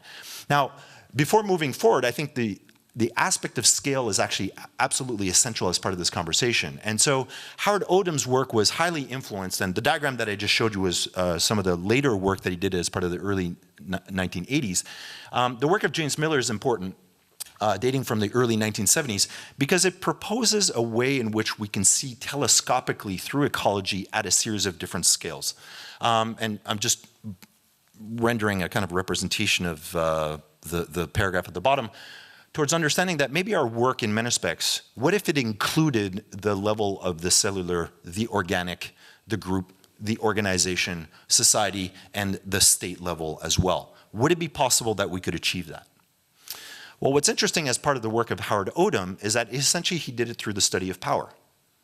Yes, to a certain extent, he was essentially mapping energy through the diagrams and trying to understand environments through energy. But also at the same time, he was including not just thermodynamic energy, but also political energy, power.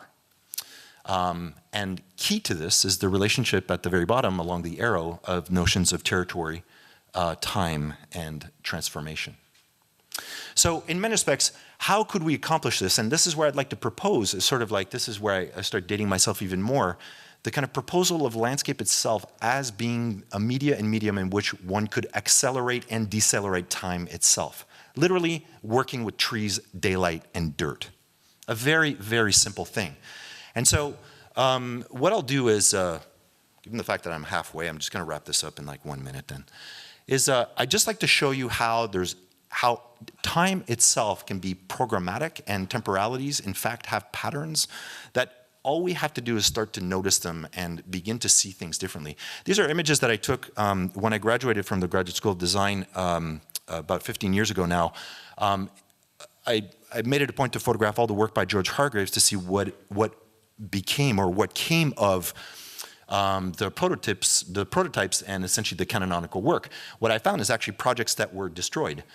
But interesting in the fact that in this case, this is Bixby Park in San Francisco, it was actually the tide that actually eroded it. So all of a sudden, tidal cycles were in fact the work and agents of undesign. In fact, once you visit a lot of the canonical work that was done in the early 1990s, in fact, it was being dismantled, deconstructed through these different agents of time. Yes, some environmental processes, but some of them also anthropocentric, for example, just pure sheer neglect. Now, it's an interesting proposal, and I know it's a little bit tenuous also, and I'm hoping that the dean is not in the room right now in terms of the proposition of a Graduate School of Undesign. But in many respects, perhaps what we can begin to see is understanding and taking longitudinal perspective on sites to potentially understand how the work could be radically simple when viewed over a long period of time. And what I'm showing you is essentially one of the largest wilderness parks in North America, the Leslie Street Spit or Lake Ontario Park, that was essentially taken up as part of the work of James Corner Field Operations. And the simple project was simply accessing different areas of the site itself, which the site today is simply a large dump site. It operates as a park for 5 million people during weekends and evenings. And also at the same time during the day, it essentially operates as this active dump site. It's a kind of incredible thing. All they do is like leave the gate open for 5 million people to rollerblade across this 5 kilometer long spit. So ultimately, what I'd like to sort of leave you with is just a series of images that essentially speak to potentially how one could harness programmatically, spatially, and territorially notions of time. There are a series of strategies that could loosely be organized around notions of neglect, abandonment, reservation, migration, and weakening. And one could begin to understand how one would have to go live with systems that we are working with today. How our work would essentially be about the opening of territories, and all we have to do is recognize the temporal structures and the bureaucratic structures that are essentially preventing the opening of those systems themselves. Not unlike the work of Lynn Cox, who essentially penetrated through a border between the US and the USSR. Useful to also remember that the border between two countries during the Cold War were also separated by a 21-hour time zone. So to potentially locate the work of the design of these temporary territories as the design of new time zones, ultimately perhaps what we could propose is and reshape and retweak our thinking that not only do we design with time, it would be unfortunate to just lay out projects over a period of time, but rather that we understand that we design time itself. Thank you very much.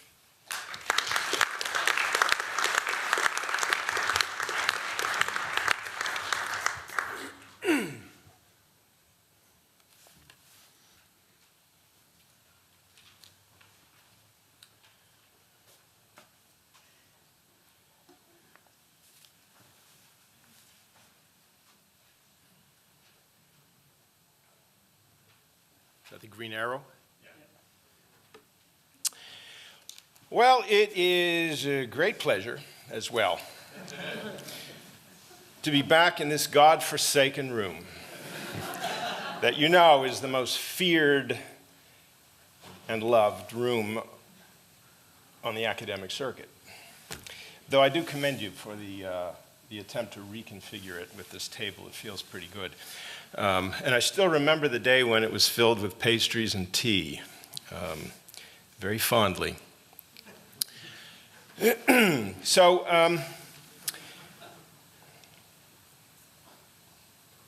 I responded directly to the prompts that were sent to us, and I say it in advance in case there's any doubt. My job tonight is to defend or come to the defense of organization.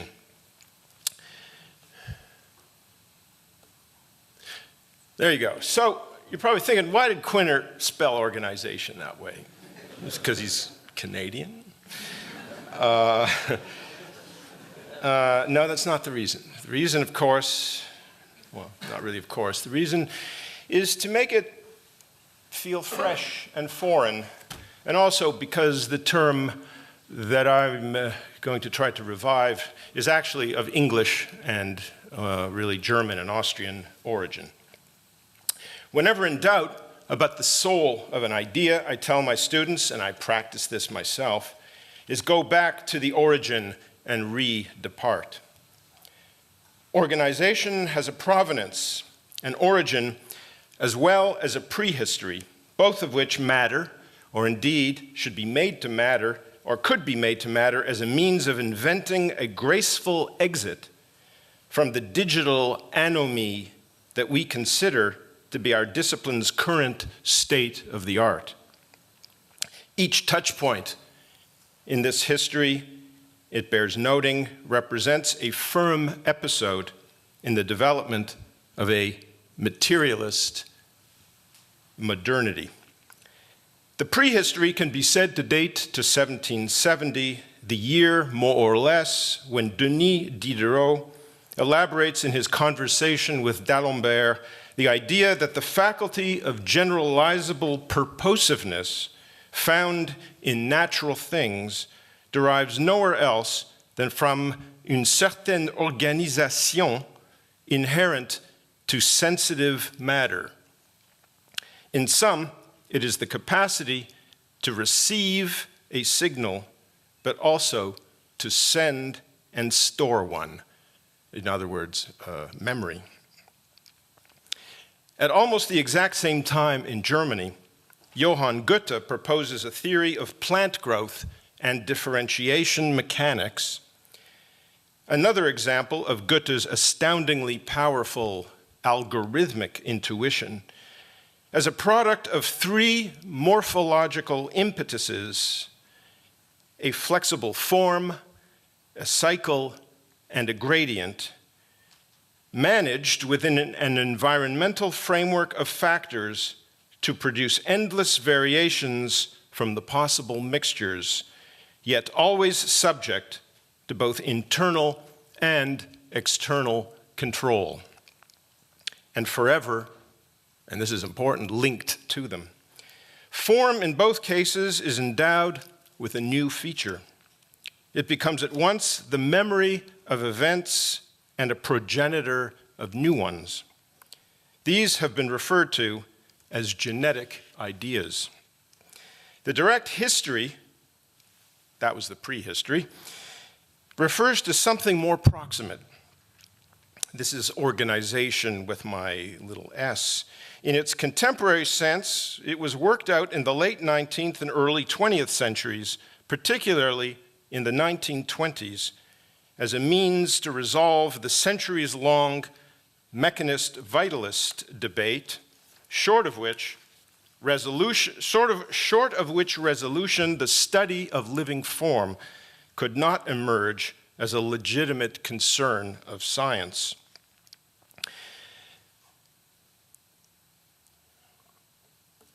The form problem, as it was called, was not a concern, or rather was not a concern of biology, but its central one, and it consisted principally of the question, where does form come from?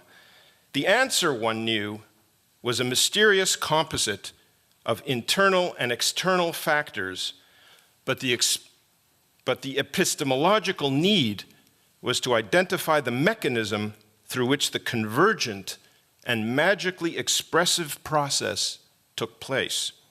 without recourse to metaphysical invocations, and all while acknowledging the fatal deficits of the chemical-physical explanation that the contemporary dogma of the time and its narrowness seemed to dictate. More than any other, the new notion of organism dictated an entirely new spirit of inquiry.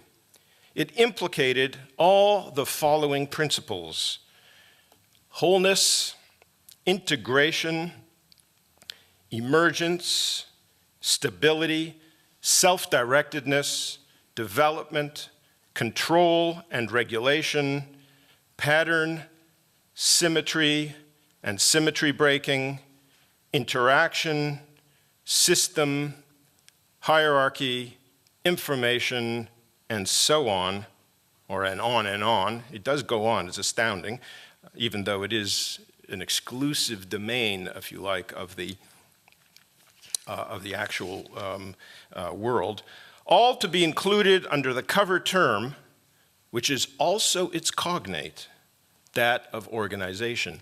It's not widely seen today to be that the organism and organization are actually, in a way, from the same kin. In the late 1960s, or rather in the 1960s, as everyone knows, arose the marvelous and powerful conceptual program known as general systems theory, a literal composite of organismal biology of the 1930s and the 1950s cybernetic sciences that studied regulatory control, an increasingly confident generalization of organization principles in fluid domains. And increasingly, of course, what cybernetics did is it saw everything as a fluid domain, quickly followed by the refocusing of the life and information sciences within non-linear modalities such as chaos theory, dynamical systems theory, catastrophe theory, and so on. Correlation was increasingly seen as possessing certain spontaneous capacities and products. That's my best try at spontaneous. I struggled last night with my PowerPoint program to come up with something more fun than that, But the idea of a spontaneous universe, of course, is largely lost in contemporary design ethos, if you like. And yet, it's the foundation of all that is.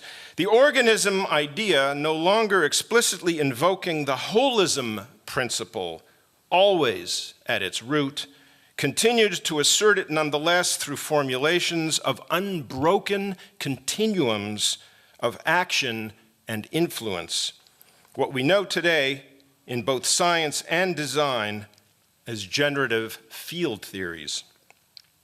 Mathematician René Thom liked to refer to all design in natural milieus, most pointedly to that of even inanimate things, as embryologies, and supplied both geometric and algebraic descriptions to support many examples.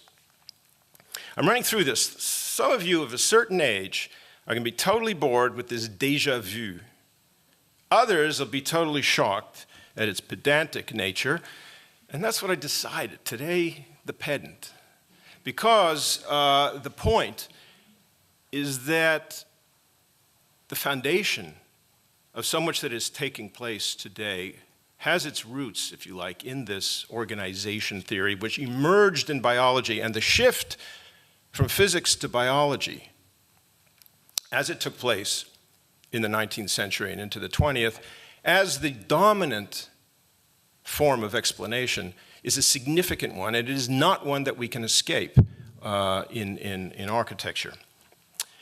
Rarely mentioned and rarely understood in design milieus today is the profound basis served by the field concept from electromagnetism, Clerk-Maxwell to Mach to Einstein, in the elaboration of thermodynamic principles and their always exciting and often paradoxical outcomes. The shifting, ever-refining concept of organization also lies at the origin of one of the greatest modern design positions we have, dear to materialists, composers of music, and Deleuzians alike, the presumption of a logical and formal continuity from the chemical level through the structural, functional, and macro-formal levels of design. This insight, today often thought to be woefully lost, nonetheless was prominently posited beginning in the 1970s with Foucault, and then throughout the 1990s within design milieus as the theory of the diagram, whose effects are said to propagate across disparate scales and milieus and in different materials and forms. Very similar to the Goethean insight from plants. In other scientific fields, some of these behaviors have found expression through the term and concept of modularity. Yet if these historical developments can be said to have a natural destination in the present, it is in the rich postures and concepts used to grasp the interconnected but indeterminate causalities that animate ecological thought and its great cousin, evolutionary theory. Now, I lost the slide that should have had. I mean, for me, it's a great failing not to have evolutionary theory plastered really large there in front of you. And you can imagine it. In some ways, organization is but another way of understanding the concept of immanent and distributed control, or even more simply, of what happens, in a way to reinvoke Pierre's idea, what happens when time supervenes in matter. Now, none of this addresses the disquiet widely felt today after 2 generations of digital preoccupation in design and the philosophical abdications that they appear to have required. I know people will want to take issue with that. And in the face of the social and economic data deluge manifestly on its way toward us today. None of the terms so far invoked have elicited serious objection from designers, and note that I've so far avoided the kitschier term of self-organization. In the life sciences, form and information, particularly after the Second World War, found a mutuality that had enormous explanatory power, not to mention a conversion algorithm of incredible elegance, one being converted into the other. Yet, as Ibanez's symposium prompt points out, this convertibility paves the way for considerable misdirection, since theorists of organization and designers can, with the same terms, easily be talking about very different things. And that bifurcation is really what got us into trouble. And there is an undoubted romantic appeal to a modern hylozoism, if in fact this is what that is, that suggestively invokes re-enchanted architectural objects possessing the charismatic appeal of active and richly behaving living things. The poverty, for example, of the speculative realist bloggers consists in their inability to think their way through to this desire. But the deflationary effect of the digital product has more to do with the one-dimensional culture of optimization and the fetish quality of automatic process that is tantamount to a routinization of invention, the distancing of large-scale speculative concepts that within both the science and the design of yesteryear handily directed imagination toward plastic, substantial, and concrete ideas. That is clearly a criticism that does not apply to the work that we've seen today.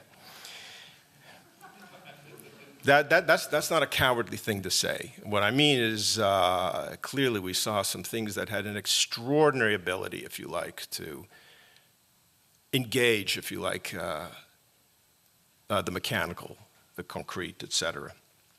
What is occurring around us, to use the formulation of Alfred North Whitehead with respects to the rise of scientific method in the 17th century, is that an implicit doctrine of simple location, which is really measurement based on abstract coordinates, here, design as a theater of numerical management and description has progressively come to replace the philosophical predilection for real concreteness, which is nothing other than the sum of events and processes, the actual palpable incidences that constitute experience.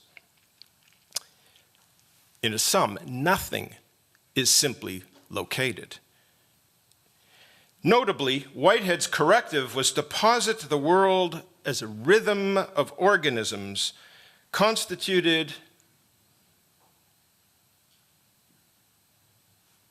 I must have missed a slide too, constituted by relations and expressed through occasions. He called them prehensive occasions to underscore how they grasped, in a way, and engaged one another. Architecture is a composite, more so today than ever, of active entities, what used to be called space. Whitehead, in the wake of organismal philosophy, what the hell am I saying here? What used to be called space, Whitehead, in the wake of organismal philosophy, called processes. Whew. Whitehead's famous dictum, some of you know, is that biology is the study of larger organisms, and physics, he declared, was the study of smaller organisms.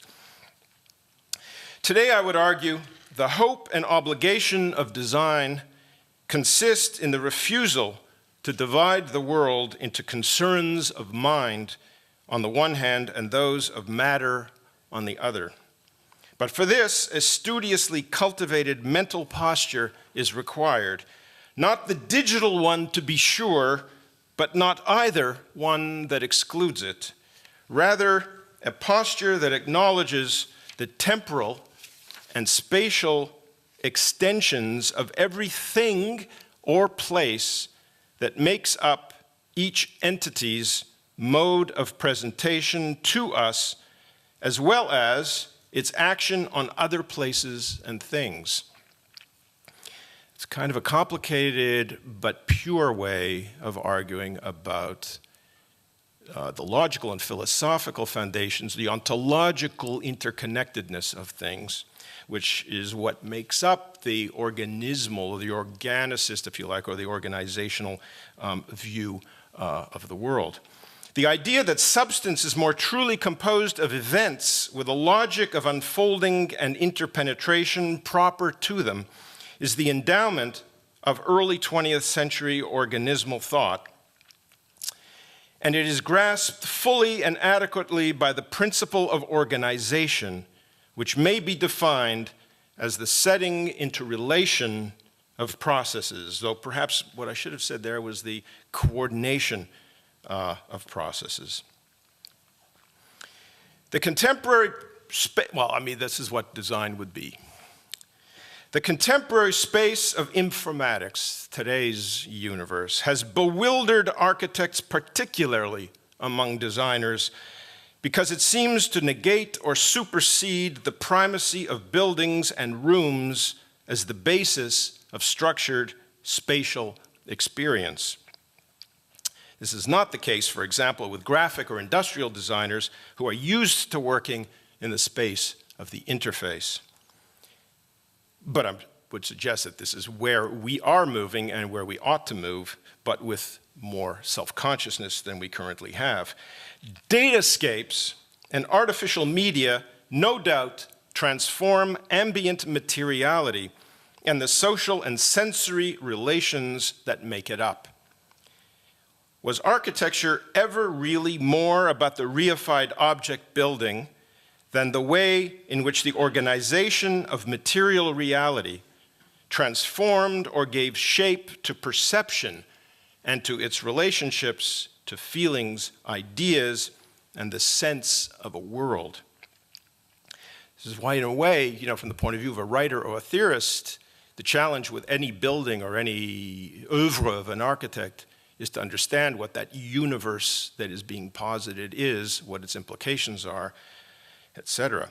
More than ever, what is changing in contemporary experience today are the modalities of access to our ambient surround and the syntactic and combinatorial principles that regulate and determine them. That is the materiality, that is the shift that is taking place today, or that is a way of describing it that, in my opinion, opens up a much greater access of architects to engage it. What are the modalities through which we both sense and transform our environment and participate in it? These are the internal questions of architecture, but the terms of response, we must acknowledge, have changed. More than ever, and as a deliberate effort of disciplinary updating, we must think more broadly than the building unit itself and consider the more general environmental surround as it presents itself to experience as the legitimate scope of operation for architectural thought. Two important implications of this idea here include A, finding an analog for what J.J. Gibson called the ambient optical array that replaced the received notion of vision as the operation through which information about the world was understood to be picked up by the perceiver. For architects, this must be rather not just vision, but a multidimensional array that would include acoustic, haptic, psychic, and atmospheric pickup, and would include the analysis of affordances of all types, particularly those structured within signaling environments like we sit opposite of every day at our desks, be they archaic, material, or digital. The second implication, B, has to do with the more familiar application of the word environment, which would refer to the processes around us that we habitually call nature, but which can simply be described for the nature deniers among us, and I know they're out there, as those processes that unfold independently and indifferently to us, but whose fate we necessarily share. On the one hand, we must aspire to a new kind of environmental phenomenology in which our nervous systems are seen as deeply bound up with the organizational cues around us and subject to even to flamboyant transformations and reinvigoration by design, and on the other, to a sincere engagement with the broader surround in which we are embedded and which is and does not merely masquerade as a living, transforming, metabolic entity, the natural world and the manifold interactions of its triple ecology. The shapes and forms and behaviors that are the product of design speculation, particularly when freed, at least in part, from the narrow confines of the CPU and the screen, have an infinitude and an openness that is not diminished by either the principle or action of organization. The robustness and diversity of nature, whose fecundity is always a product of its constraints, is its testimony. But unlike forms in the system of nature, only humans have continuous access to the free hypothesis and the experiment, to structured imagination. For that is our political and our poetic heritage and right, always there for the reclaiming.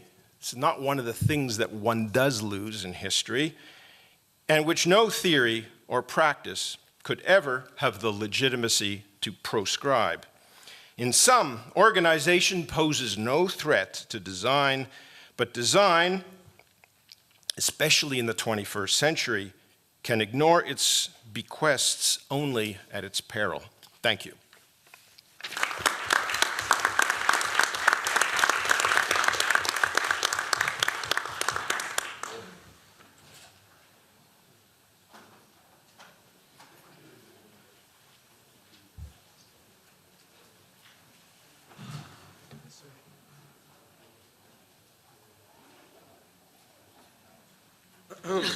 Oh, really? Wow. So this is an exhausting evening here. And apparently you're not allowed to leave yet. I wrote some questions. I don't know how we're doing this. I wrote some questions in the hotel, just in case I couldn't think of anything when I got here because I would be so bored. And of course, I'm overwhelmed with what I saw today. But I still feel like I could return to one of my questions, which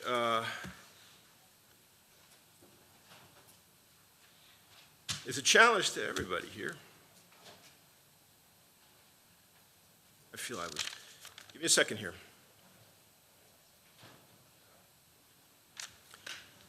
There is an important term. Important even if it's substantially misunderstood for most of its short history, and that is noticeably missing.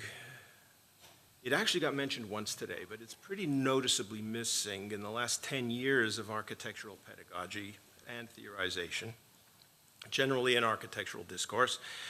Despite the obsessive focus our culture has on identity and in architecture, especially on sensibility and on mood, and that term is subjectivity. The term was never not an organizational problem, and it is arguably the essence of every style, every politic, every ethos, every project in architecture and design.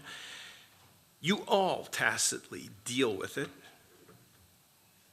and you really all produce it. So the question I'd like to ask you, and I know it takes a minute to just step back and think about it, is how do you connect your material work, the worlds you create, with the question of the contemporary subject? Now, of course, what's at stake here is everything about our political existence, our existential, let's say, lives, et cetera, et cetera. We just simply have a tendency, we have become far too, in a way, bureaucratic in the way we draw boundaries around the formation of an architectural project today. But I want you to acknowledge, in a certain sense, this problem, that you're creating a universe with a moral. I'm just wondering if anybody has anything to say about that. In a way, it's an aggressive question.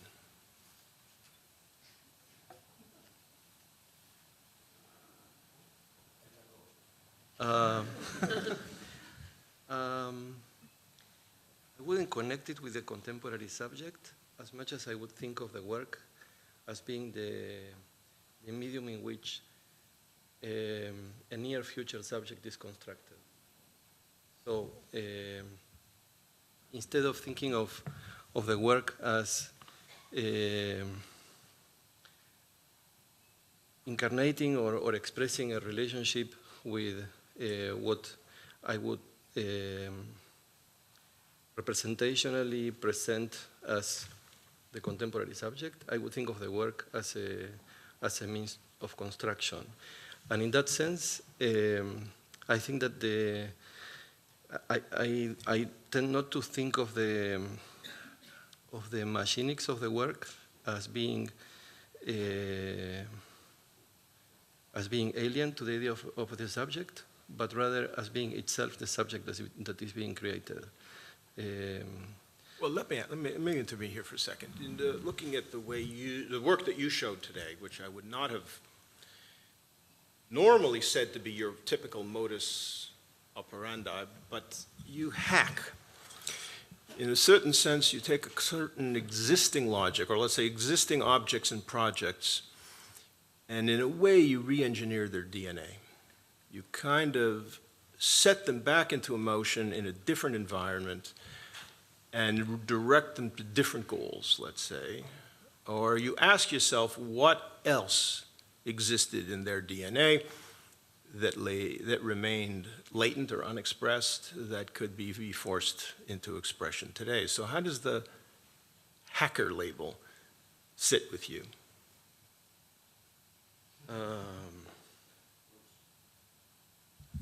Hacking. Can you elaborate on the of No, let me ask you hacking? something. No, What just say political what you mean, position, hacker.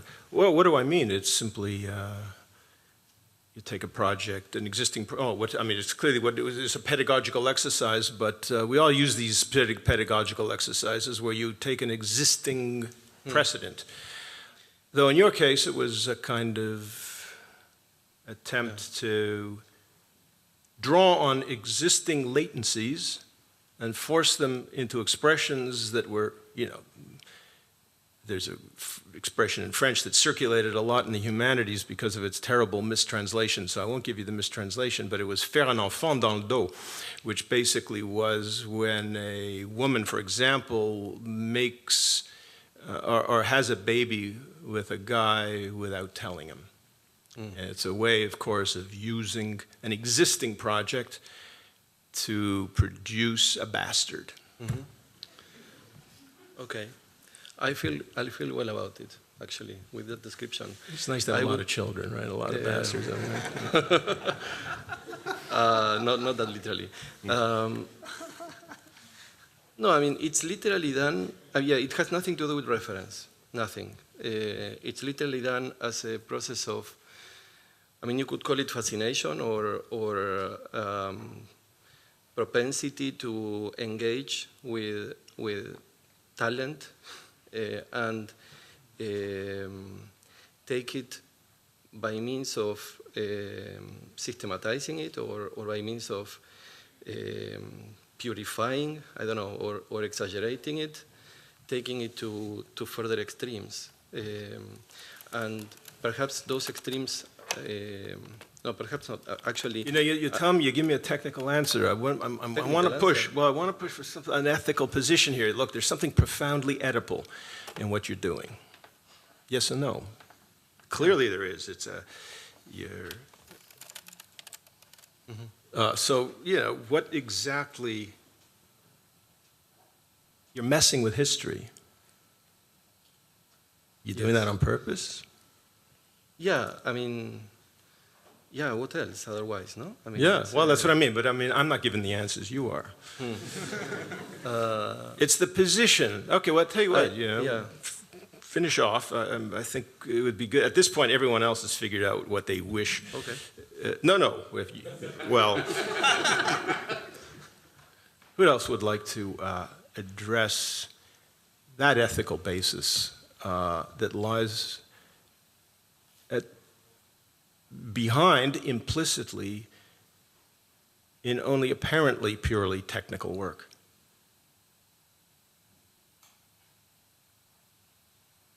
I'm the worst question asker there is. You guys should know that from my history at the GSD. I always did these things and nobody ever answered my questions. I could try another one, yes.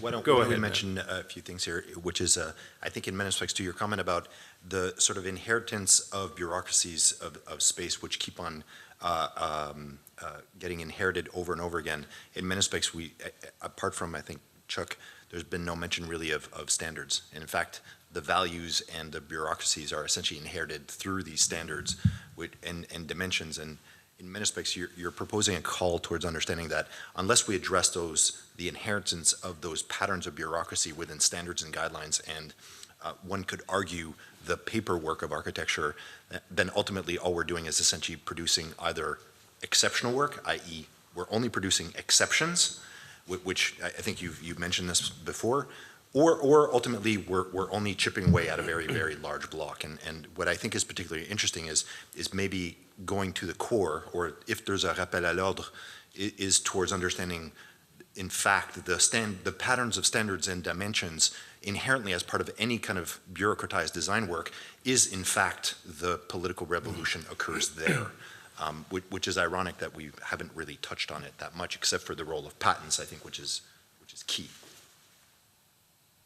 I think it's interesting on some level that the only mention of intersubjectivity is actually through this oppositional relationship to bureaucracy. I mean, I thought it was interesting that if event sort of structuring plays a key role in the sort of in the process of design today, why is the subjectivity only of the designer involved in its construction, right?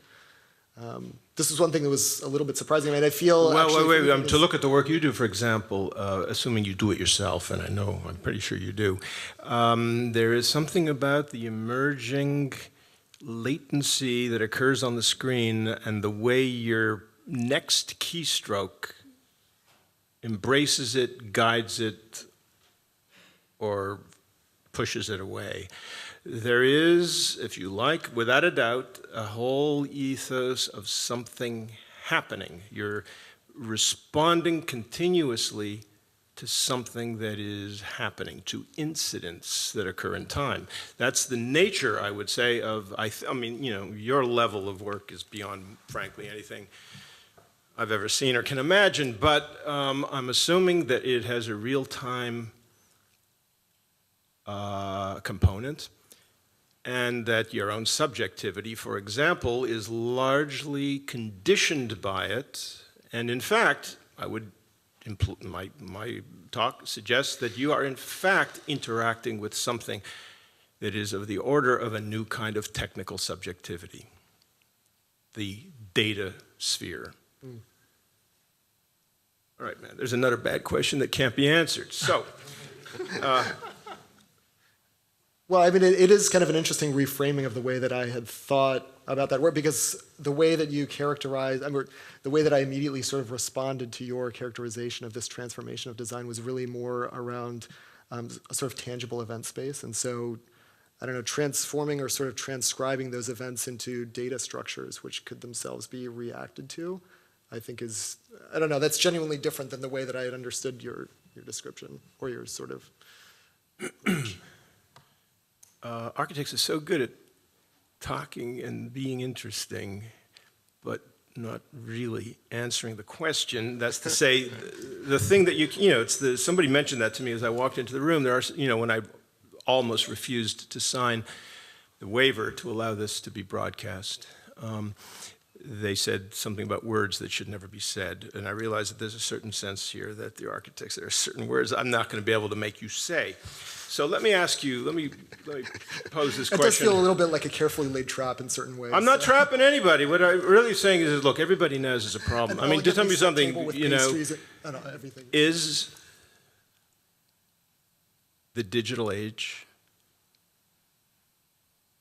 coming to an end? And what I mean by that is I'm talking about the first digital age, let's say. Aren't we in the fourth by now? I don't know. Where do you see that? With the Greek atomists would be the first? I'm not sure where we're at, but in any case, I think we know that the crises that are emerging today are probably going to take precedence over the culture that we have cultivated in our design milieus and schools over the last few decades. Let's talk about the tool problem. It's not going to go away in architecture. Be it the real-time screen interface, the parametric mesh, or the big data active archive. My understanding is that there is a marvelous sensation when working with these elements of an interactive immersion in a living and responding system. The painful truth, however, is that these are all forms of technical rationality, engineered with a bias, and this has been pointed out already a few times today, with a bias to optimization, and that as tools, they are no longer elements we incorporate into our own routines, but the other way round. We operate as the tools ourselves within their ecology of constraints. So how do you imagine a designer can escape this new type of bureaucracy. And when I ask this question, I wish to put on the table Max Weber's own formulation, once heroically asserted at the historically analogous moment when economic rationalization was threatening the conduct of everyday life, just as rationalization is imposing its ethos now on design, where he invoked the idea of a Faustian subject, a kind of, to bring back that idea of the spontaneous. You see, because the anxiety today is the design is somehow ghettoized, if you like, in a culture of organization. If I may be wrong, but that's what I understood to be the anxiety that prompted this event. So the Faustian on one side, so, you know, versus, let's say, the miserable, diminished obeyer of rules who was the vocational man. I mean, the first part of the question, which, as you know, a lot of it isn't exactly a question, but I kind of agree with a lot of what you're saying. I think the point that sort of counteracts it somewhat is that these tools are also now have become very much about physical need. And I think in that sense, there's a kind of a corrective that occurs to, you know, being kind of in this, as I understood what you were saying, kind of being encased in this closed system, bureaucratic, if you will, that through the making side of it, it touches back to these more, you know, like just a longer lineage of making, but the tools are actually quite extraordinary, and I think have a very more an open-ended quality as well. So, I think there's also a sense in which today these, I don't know, the fundamental function of many of these tools have changed in the sense that they've become conduits for the channeling of collective intelligence, which extends well beyond the design community and allows access to epistemic frameworks which were inaccessible before. It changes the organization of knowledge, and I think there's a difference between there's a difference between accessing these broader epistemic frameworks and the sort of like technical limitations that may have been inherent in many of the sort of like first generation of tools. There's a process of collective knowledge organization, which I think surpasses some of those limitations and fundamentally changes the way. Code sharing? Are we talking about you know, pooling information in open source environments? I mean, this type of thing, which extends beyond the design community and allows designers to access sort of more systematic approaches from the sciences, for example, that were simply inaccessible. And I think this is something that changes the way that it changes the scope of design, obviously, because it imports all the sciences sort of directly into design. But I think it also changes the emphasis in how tools are consumed, as they more sort of like, they more honestly appear as repertoires of, they more honestly appear as knowledge repositories as opposed to skill repositories. Let me try to answer the question about the digital age. I think what's really clear is actually our incapability of actually answering your questions is because data is designing us. We're not doing the design. And actually, I would argue that the proliferation of the word design across the university and across the city and across America at the moment is essentially leaving by the wayside the professionalization of capital A architecture, capital L-A landscape architecture, and the industrialization of design disciplines. I would actually argue that the kind of like the organizational turn that needs to happen is, for lack of a better word, these kind of like undesigners that are particularly interested in understanding how to be able to kind of work in complex environments and ecologies of information. And what I think that means, if we acknowledge that the very important question of the end of the digital age essentially occurred in 9/11, the moment at which we no longer could control the data and no longer we had to acknowledge that in fact we could not use numbers or data to essentially plan, control, or even guide the future. In fact, it was the moment at which irreversibly that we had to acknowledge an age of risk, an age of indeterminacy, an age of uncertainty, not an age of chaos, but also at the same time an age of probability. And what I'm particularly interested in trying to answer your question, which I think is both a challenge and kind of like it's a revolution that in many respects your question could also have been asked 10 years before or 20 years before.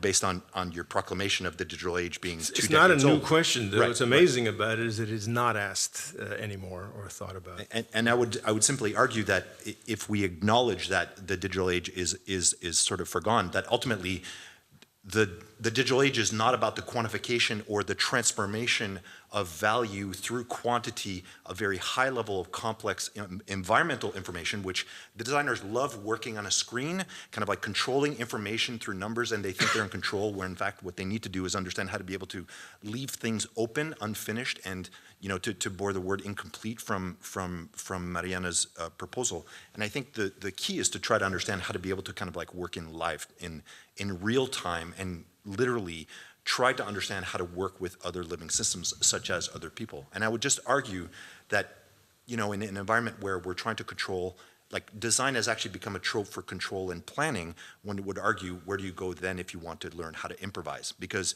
improvisation is probably more important than actually learning how to plan right now.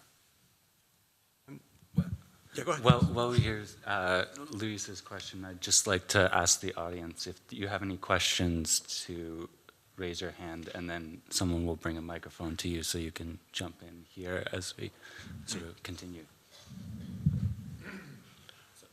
No, I just wanted to make a brief commentary. At the beginning, I thought, well, I was listening to all the presentations that we could not discuss anything that we will agree, because all of us apparently were talking about organization in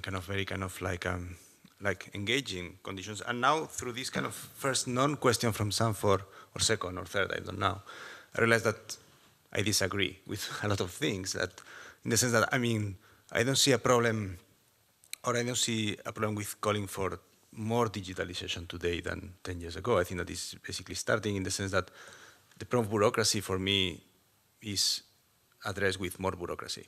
I think it's about intensifying the process of bureaucratization, in the sense that the designer has to be claimed as, in the sense, I agree in the kind of the political ambition towards dismantle, or the kind of the status quo of the pressure towards kind of data-driven processes, but in the sense, I don't see a problem with engaging the materiality of that kind of world with more of that as a process of deviation. Because if not, we are immediately falling into the trap of trying to optimize something. There is a kind of some sort of sense, or in the tone of some of the conversation, that has to deal with a problem of guilty. I don't see a problem with loss of subjectivity. There is no loss of subjectivity nowhere. Or there is not addressing a problem of, there is a kind of latent question about what is the problem of the digital, and I don't see any problem with the digital. I think, if I can put myself in between, I think there is a loss of subjectivity. Of course. In the sense that, there is no more aura in anything that is happening for more than 20 years. And one has to go back to the 80s to find something that magically, and one doesn't understand how, preserves a sort of intrinsic value that is completely irreducible, and is not just a nostalgic value. So in that sense, I think I would agree with that part. On the other hand, I think that I do agree with what you say in terms of the question of the digital being just starting, and probably being among us for a good kind of period of time that is coming, and only that perhaps what is seen as a sort of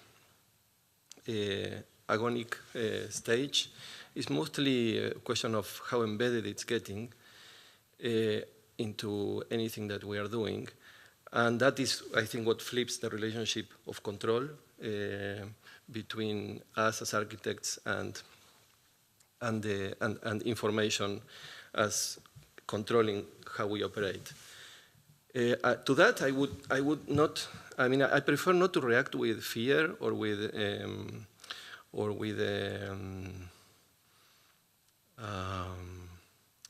I prefer not to be reactionary about it. I would prefer to take the stance of saying, yes, fine, and get embedded more within the digital. But perhaps to your question before, I would say what has to be exercised is more perversion in how one gets embedded, and more twisting or humoristic attitudes, or even for the sake of them. I mean, it doesn't need to have a clear agenda, but it does need to have a sort of to be part of an exercise of corruption, of an exercise of intensification to the point of corruption.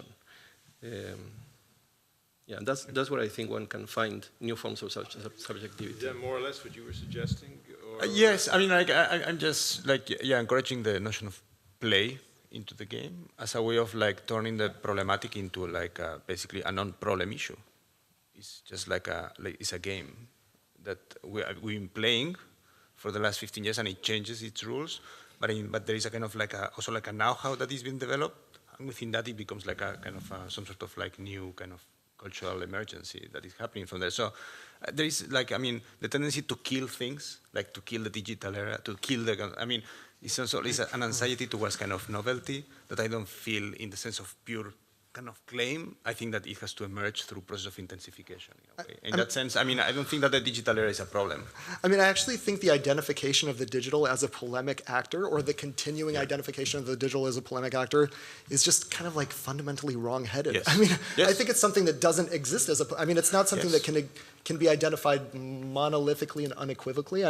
Sanford, you yourself mentioned a number of terms over which we have some ambiguous and equivocal relationships to, and the digital has to be prime among them. It's something that no longer can be identified as something with a sort of coherent and consistent set of qualities in the way that could be in the 80s, where people where there was one digital culture. There's no more one digital culture than there's one design culture today. It's not, I just feel like it's a mismatch or sort of miscategorization, actually. Okay. Wait, let's hear from the audience. A question first. Yeah. First of all, I just wanted to, maybe this has already been done, but acknowledge that today is the birthday of both Michel Foucault and Friedrich Nietzsche. And given that historical who knew they were both born astrological fact,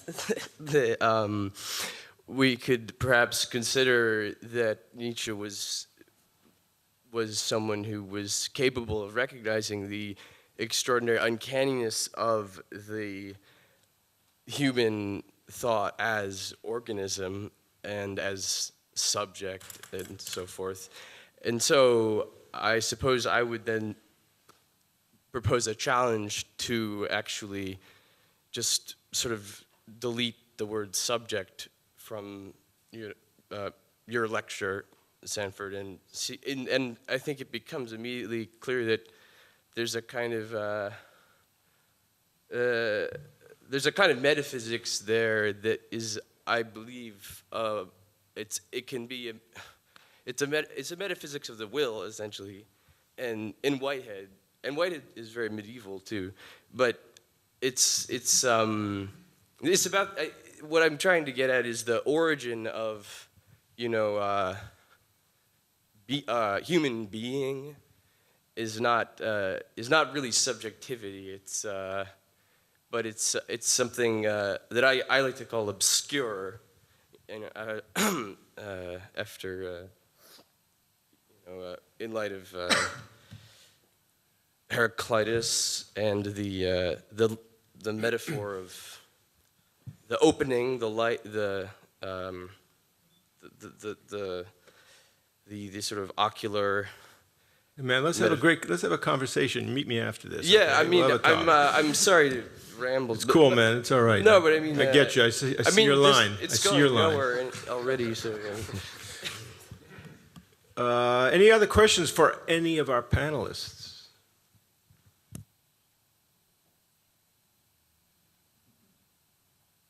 I wait this out, so don't think you're going to beat me at this, okay?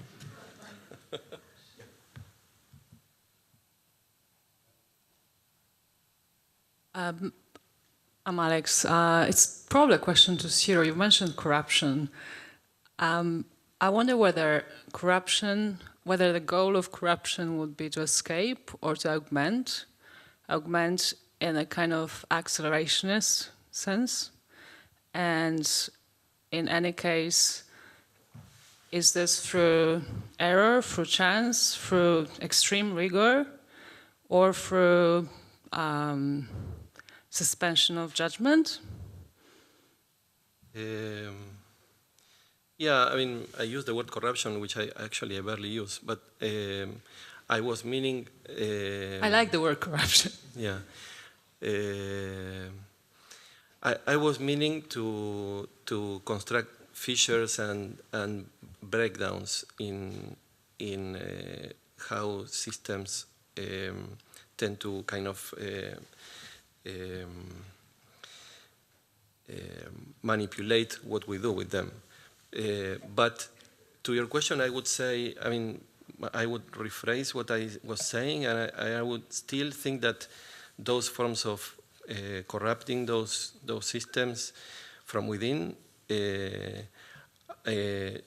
should eventually not just produce have a kind of destructive character, but rather have a will to construct higher forms of intelligence with them that perhaps will become again dangerous. But I think that as an architect, one has to have a kind of affirmative practice in the end. So in that sense, I would think of those moments of corruption as ways of constructing higher levels of order, not lower ones. I would like, yeah. Just it's not a response or a question, it's a comment, or maybe it's a response and to a non-question. It's just an observation on the lexicon that you have been using along the a little bit cryptic and hermetic, the table in general terms, in relationship, comparing to the other symposia, the design technique symposia that were, I mean, completely focusing very, I would say, down-to-earth questions, questions that were essentially subjective, how each one of the panelists were able to deal with decisions, how they made decisions in a completely, I mean, objectivity.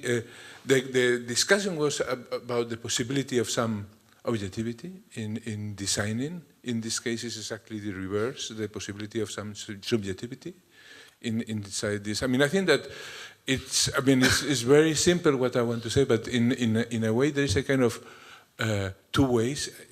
The scheme that Chuck Hoberman had about invention, science, art, two ways processes. In the previous symposium, I think that we were privileging the subjectivity and the access to invention through purely living as express our instincts as active entities, to use your word, that need pleasure, game, violence, all these things that every living entity needs. And in this case, I think that the panel is trapped in the aim of finding a way to deal with political issues and ethical issues inside a world that, in a way, is forcing all of us to work as bureaucrats. This is my impression. Bureaucrats, no, I mean, the big data, for example, I mean, you are being absolutely creative and amazingly creative inside a system that is driving all of us to become automats. And I think these are two like spheres, if you want. The effort that this panel is making to find a kind of place for such subjectivity and the mechanic process of this digitalization of our society. Sorry for being so sad. Amen. It's late, but we'll take one more. Comment, question, response. Okay. Hi, I'm Ghazal. I don't have a question.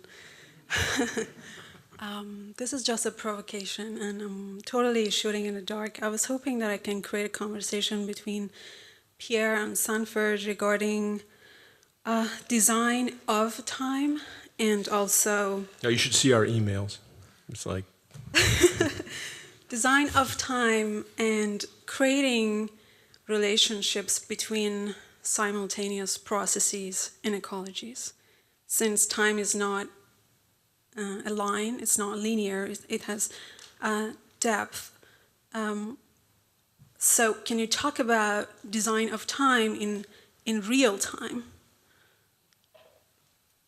Thank you. as they say, this is yours. Actually, I'll just provide a very simple example, which renders essentially professional designers irrelevant in given any city when there's flooding and people tweet to each other instant information about where the floods are occurring. People react immediately, and essentially collective behavior takes place. It is literally simultaneity. If we don't pay attention, which I think is a really important issue, if we don't pay attention, is actually going to make us completely irrelevant because we can't respond fast enough.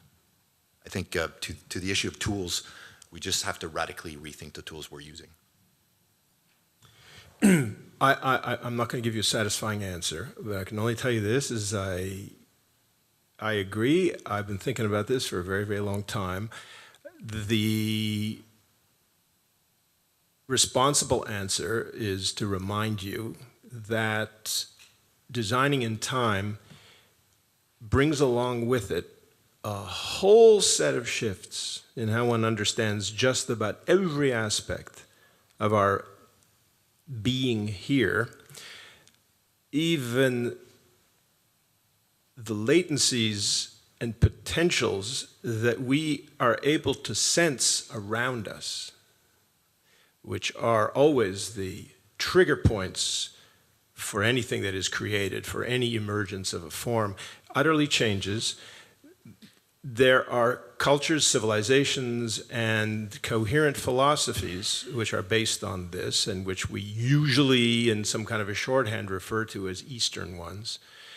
But you'll find that when the problems, let's say, when the foundation, when nature is seen as something which is continuously changing and continuously throwing up new things, that it implies an entirely different universe. And there is a concept in Chinese, for example, ancient Chinese philosophy called Shi. There's an excellent book on this subject called The Propensity of Things. You know it. It's a beautiful book which describes how an entire civilization, from their aesthetic practice to their martial practice, the way they war, is all based on the understanding that in every structure there is a tendency for that structure to evolve in a particular way because of its occurrence at that particular moment in that particular place. And they sense, if you like, the entire universe is either in motion or it is directed toward a future moment. And motion, it changes everything. And the culture is rich and it's all out there, and you probably know more about it than us already, I can see. So, thank you for your patience. Are we going to get a book like this? Oh, this is beautiful. Jesus, you guys, there's a magician in the room, obviously, who turns this stuff into beautiful, coherent. So thank you. Good night.